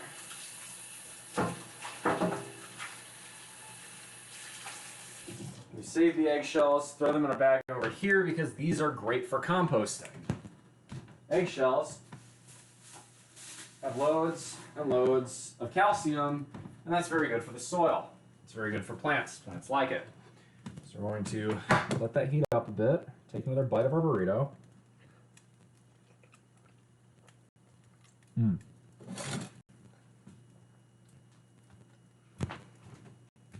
How do I have more people watching this than my actual workout? Everybody likes food. Yes. All right. So we're going to throw on cheese. I cut off some of the American, but I think I'm going to stick with shredded Mex for this. If you wish to add that to your burrito, you can do so on your own time. Throw in a touch of tahini and a touch of adobo and cracked black pepper. Can you imagine being my roommate? You get free, oh not free, she pays for half the groceries, but you get complimentary cooking like this sometimes. Pretty nice. Yeah, it's pretty fucking nice. Alright, we get to scrambling. Scramble, break up the yolks. 1, 2, 3, and 4. I would add cream or milk, but we are out. The cream we had was No bueno. expired. Yep. So you just scramble it. Everybody knows how to make scrambled eggs. Like one of the easiest things you can make. The first thing I learned how to cook. Mm-hmm. When I was 9 years old, that was the first thing they showed me how to make. Yeah. Egg burrito. Never had breakfast tacos or breakfast burrito. Eggs go great in Mexican food. I've had an egg, bean, and chorizo burrito. Ooh, egg, bean, chorizo, and potato. That shit's baller as hell. Then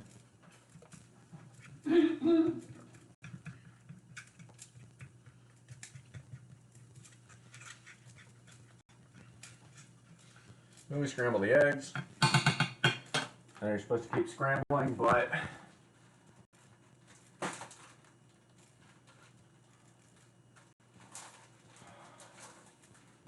you want 2? One's enough. One's enough? Okay. Put the other tortilla in here for today.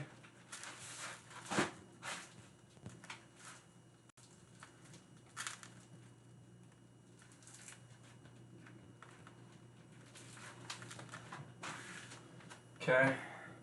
Carry on scrambling. Oh yeah, it's already starting to get hot.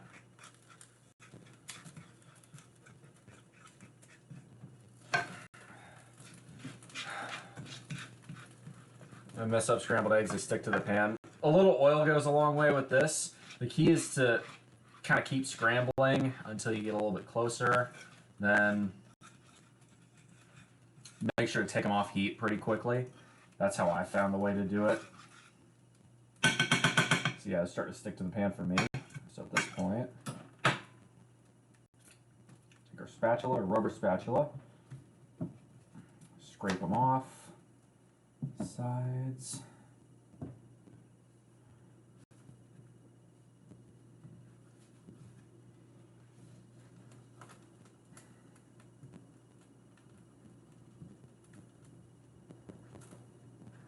There we go.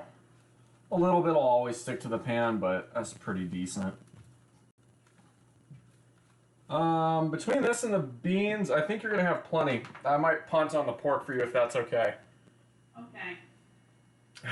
Thought it was a non-stick pan, assumed it was literal. Yeah, nah. Yeah, these are gonna be some fairly dense eggs because I'm not able to cook with milk or cream. I don't have any at the moment.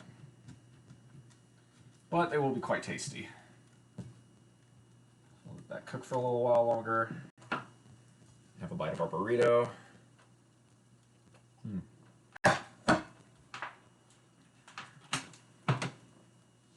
Give our roommate some beans. Beans.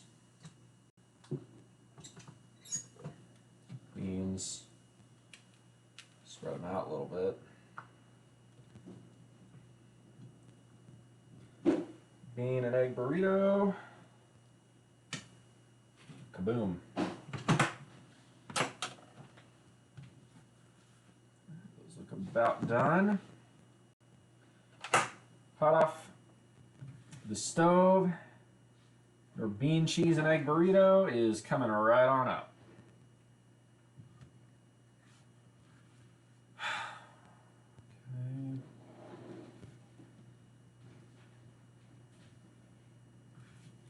This is going to be a fully loaded burrito.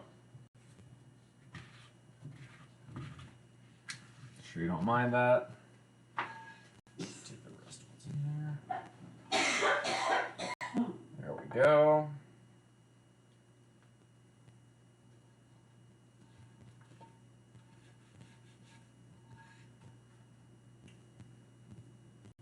Good. Good enough.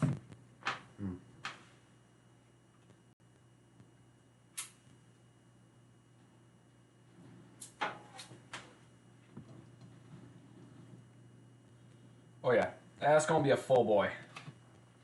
Et voila! Nice.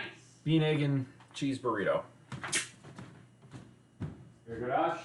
Thank you very much. Eat up. I know you got 20 minutes, so you're going live. I'm gonna eat up too. I'm quite hungry.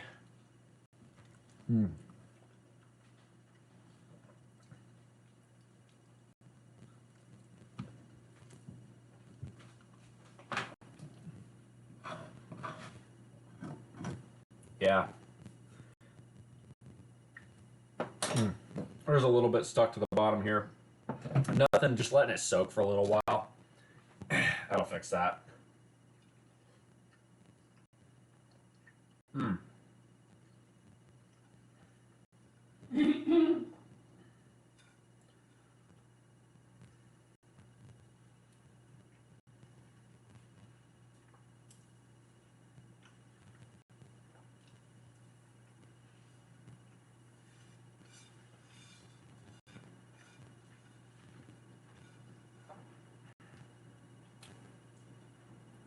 Yummy. That's good stuff. All right. Of course, because I cooked, roommate has to do the dishes. That being said, because it was very efficient about how I cooked, it's one pan, 2 plates, and a couple bits of silverware. Going to the beach in a week, super excited. Hell yeah, bro. I came back from the beach last weekend. Thank you very much, Nick167, for the follow. Welcome aboard. All right, I need some water. What I'm going to do now, though, stay right here. I'm going to record the macros of what I just ate.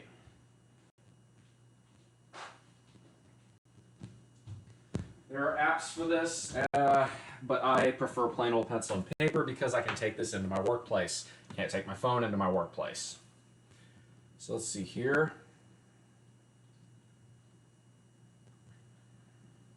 The fish was 2.5 servings or thereabouts. It was 2 large fillets of 1 small piece. So that's 250 calories. Each serving is 122, 1 and 0. That is calories, protein, fat, carb. So 2.5. That's going to be 250, 55, 3, and 0. Now we'll go ahead and say 1 there. Probably wise. Okay. So the beans, we had a fair amount because we had 2 of those. I reckon, so the whole pot, this is how I calculate the whole pot. The whole pot, when I make this, the way I calculate, when you have a big pot of something, I will do all the macros of the entire pot and then just estimate what chunk of it I'm eating. So this whole pot of beans, this is why I make the beans the way I do with boiling and then pureeing instead of refrying in lard. The macros on these beans are 1,040 calories for the whole pot, 91 grams of protein, 6.5 grams of fat, notice how low that is, 273 grams of carbs. Now if those carbs sound really high, it's because they are. These are beans we're talking about here. So of course many of those carbs are canceled out by the fact that there is lots of fiber. Beans, the magical fruit, the more you eat, the more you, yeah. So, I estimated I had about 20% of this earlier. It looks to me like there's maybe, I'd say maybe about 1/4 of it left. Maybe a little more. Yeah, let's say 30% of it left. So I ate 20% of it earlier. That left me with 80%. Now there's 30%, which means 50% got eaten between myself and the roommate. I'm going to go ahead and estimate that I had more of those beans than the roommate did, so I'm going to go ahead and say I had roughly 30% of the whole pot there. So that's very simple. 1,040 calories. What's 30% of that? Well, 10% is 104. 3 times that is 312. Same thing with the protein. 10% of 90, 30% of 91 is going to be roughly 27. Fat, it's going to be about 2. Carbs is going to be 27 thrice over 0.3, so that'll be 82. Then we need tortillas. And for that we have the handy dandy nutrition facts block. Each tortilla is 150 calories, 3 grams of protein, 3.5 grams of fat, and 26 total grams of carbs.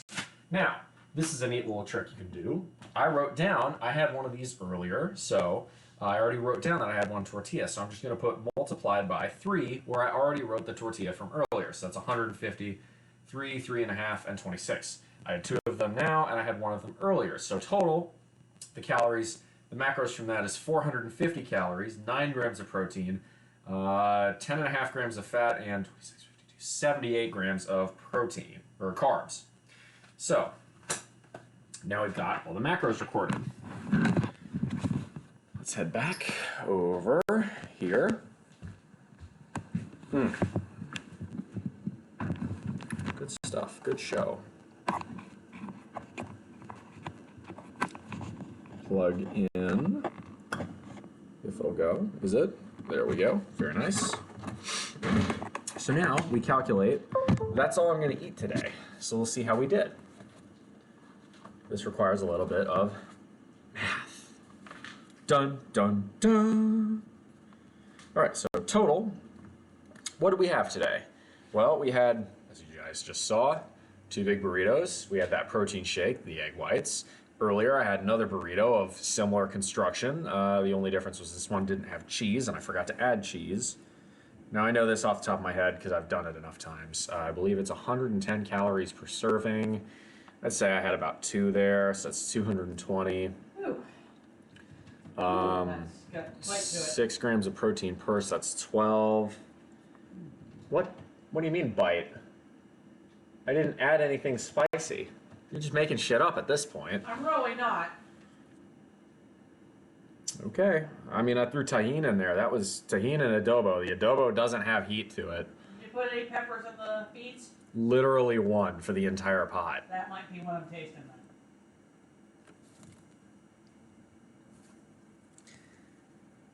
Cry me a river on that one.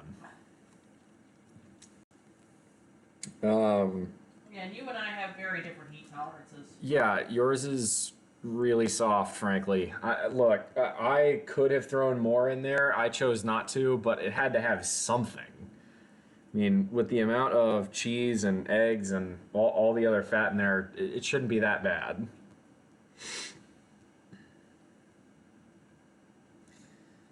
I think cheese was 6 grams of protein per, so it's 110 calories, as far as 24, 72, so it's 96. Yeah, so it was, I think, 8 grams of fat per serving, so that's 16, so that's 12 grams protein, 16 grams fat, and then I think 4 grams of carbs.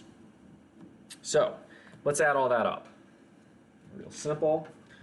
Any calculator will do it, or you can do it with your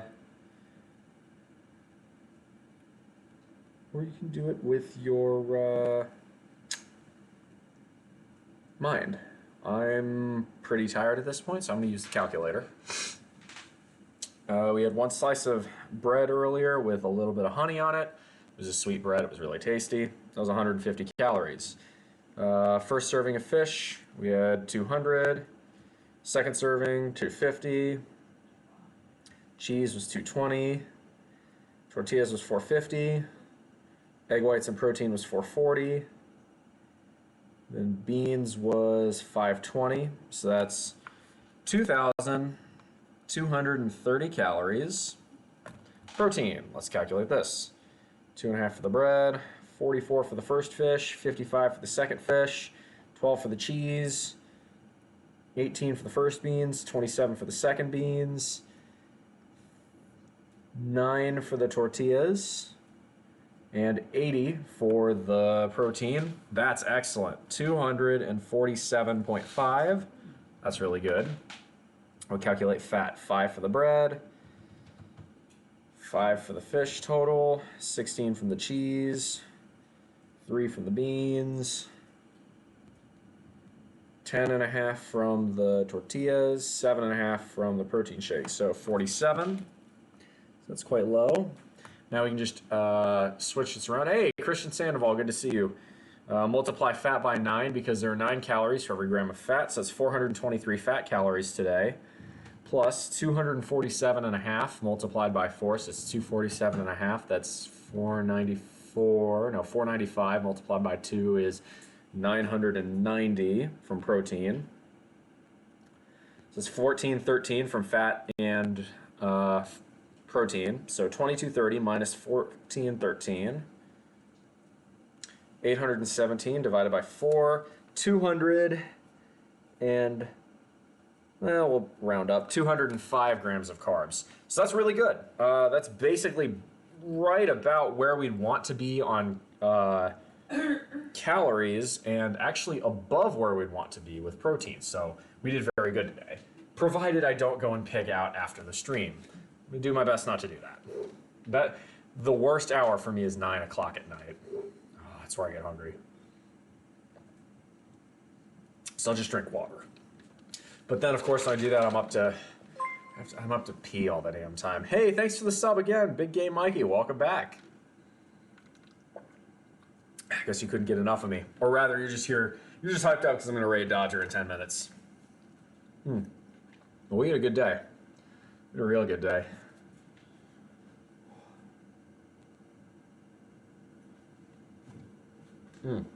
It's 2 months for the sub. I am very appreciative of that. Thank you. All right, so if y'all want, so this is, I'll show you my notebook here. What we have here, we have the date, how many hours I slept, that's 7.7. I round to the nearest 6 minutes. I just record roughly when I go to bed, throw in a little factor of safety because it takes me, 10, 15 minutes to fall asleep, and then record when I get up. Because I telework today, I was able to get up at 6:15, which is nice. As you can see up here, this is the top. right? So this is, here we go. So it's like bread, fish, and I know my handwriting is appalling. You have to excuse that. Then stuff below here, this is all the workout stuff we did. So bench press, close grip, Arnold press, etc., etc., etc.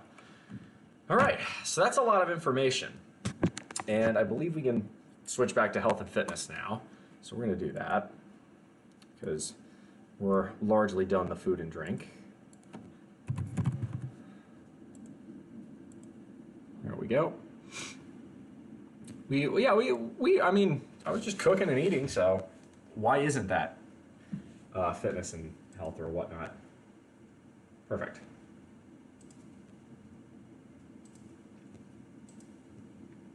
Cool. Awesome. So it's on there. So this is going to sort of be the wind down part of our stream. I've already kind of stretched out. I might do a little more since we're kind of just killing time waiting for Dodger to go live. You can go live whenever you want there, Dodge. Yep, I'm just finishing up this part of the game. You got 27 viewers. That's pretty dope. Yeah, something's fucked up in that shoulder. Try it. You know what? I know what I should do. Go over this corner. Oh, yeah. Stretch out that way.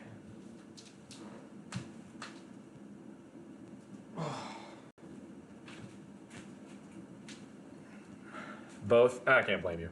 So, before we go, any of y'all, do y'all have any questions about the stream? About diet, exercise, fitness, exercise, diet, fitness, exercise, food, financial independence, what I do, this channel. We will be live tomorrow at 9 in the morning Eastern Standard Time. Really anything. This is your last chance for questions. We'll go and raid Dodger in about 5 minutes, so I'm more or less kind of just vamping here. In the meantime, I'll go ahead and say Nick167, Bobby Ororo, Zabijak, Don Palayo 7, RTA 1_8M. Thank you for the follows. JJ Gonzalez, MA4K07, Megan Gray MS, What's Up Bruv, Chet on Single, Erasin, Lotus White 488, and hey, another one, X Darth Wennis X. Thank you very much for the follow. Thank you. I really just want to pet you. Pet the bull. There you go. Here, I'll even snort like the bull. There you go. X Darth Wennis X. Thank you very much for the follow. Yeah, we're and then we've got subscribe. So we had a hype train happen earlier. So thank you very much to Big Gay Mikey, Dodger of Zion, who we will be rating very shortly. For the bits, Moose Strash, share 1000. For the sub, share 1000. What's up, bruv? Thank you very much for the raid. We need that emoji. What emoji? You're a mod on this stream. You know, you can add and change emojis. I believe you have that capability. If you don't, post one in ideas and feedback, and I can add it. I think I added the yes sir emoji. You call me Mikey or Capro. All right, I wasn't sure. I could do that. All right, Mikey. I'm gonna probably call you Capro, to be honest, just because there's Senix, and he goes by Senix Mikesy on here. That's too similar. So yeah, so we got all those. Share, thank you very much for the bits. I think I redeemed the hydrate, which is in case I haven't. Go for I fancy at this, so I'm gonna do that. Oh yeah. Peace.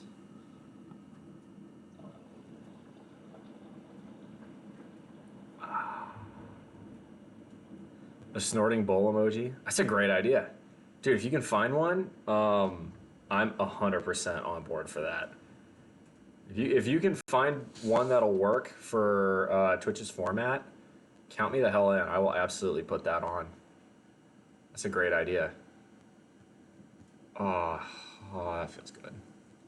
I'll do it. Killer. Thanks. Knew you were a good mod. Oh, peace. That's the other one I need to add. I need to add a Girardi emoji. Peace time. There's a sticker for that in the Discord now that nobody. I don't think anybody knows about it. But if you type in piss time, you will actually get a sticker pop up for you.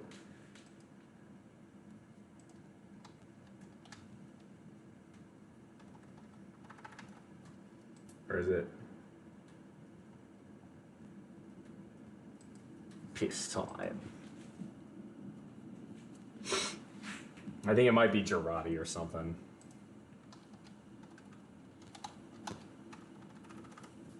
I don't know what it is. Anyway. I'm almost done. Do we have any other questions before I head out? Anything else? I'll talk about the channel. Tomorrow we'll do a poll day. That should be a lot of fun. We'll do that at 9 in the morning, 9 a.m. Eastern Standard Time. The day after that, Saturday, I will be doing a leg day. I think that's going to be deadlifts, and I think it might be trap bar deadlifts. I haven't like done a heavy, like made trap bar deadlifts sort of the prime part of my workout in a couple weeks. So I think I might do trap bar deadlifts on Saturday. And then Sunday will be my rest day where I'll come and play RuneScape. So, Don CT, hey, good to see you. Haven't seen you in a hot minute. Always good to see you. I know you're lurking, but thank you very much for coming in. Always very nice. I do appreciate that a lot. Even when it's just a quick message and then a lurk, it always makes me happy to know repeat guys come back and hang out. So it's always very much appreciated, Don CT. Always appreciate that. Okay, so I think we've got everything covered there. And we should be just about ready to raid. Dodge, any moment you're ready. I'm working on it. Cool. Take your time. We ain't got nothing to do but just chill, relax. Here, yeah, Big Sexy, but he's Australian, so you guys stream at opposite ends of the day. Good to know. Yeah, I'm always looking for other people to, talk to, hang out with. It's always fun. He plays OSRS. Baller. Well, maybe. Hey, you never know. You never know. Could always end up doing stuff like that. Maybe, some sort of collab. Oh.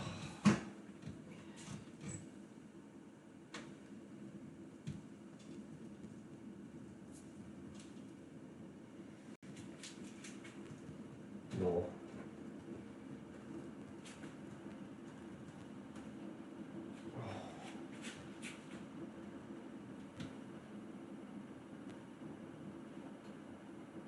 Show off that lat right there. He's beefy too. Huh. Well, my name is BullMuscle. I guess that makes me beefy.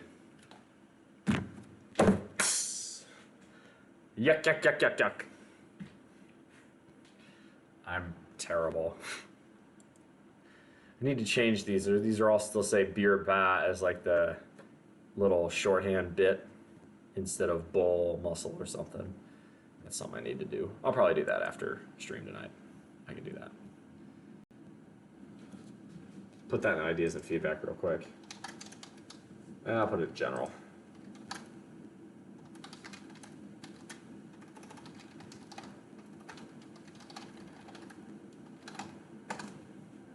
There we go. Make me laugh. Good. I'm glad someone appreciated it. Well, for those of you who have stuck around this long, since we're still waiting on Dodger to get her stuff ready. I just pressed started. Bump, bump, bump, bump, bump, bump, bump, bump, bump, bump, bump. My coworkers are now looking at me funny. Shit. Careful. Let's go ahead and we're gonna raid Dodger.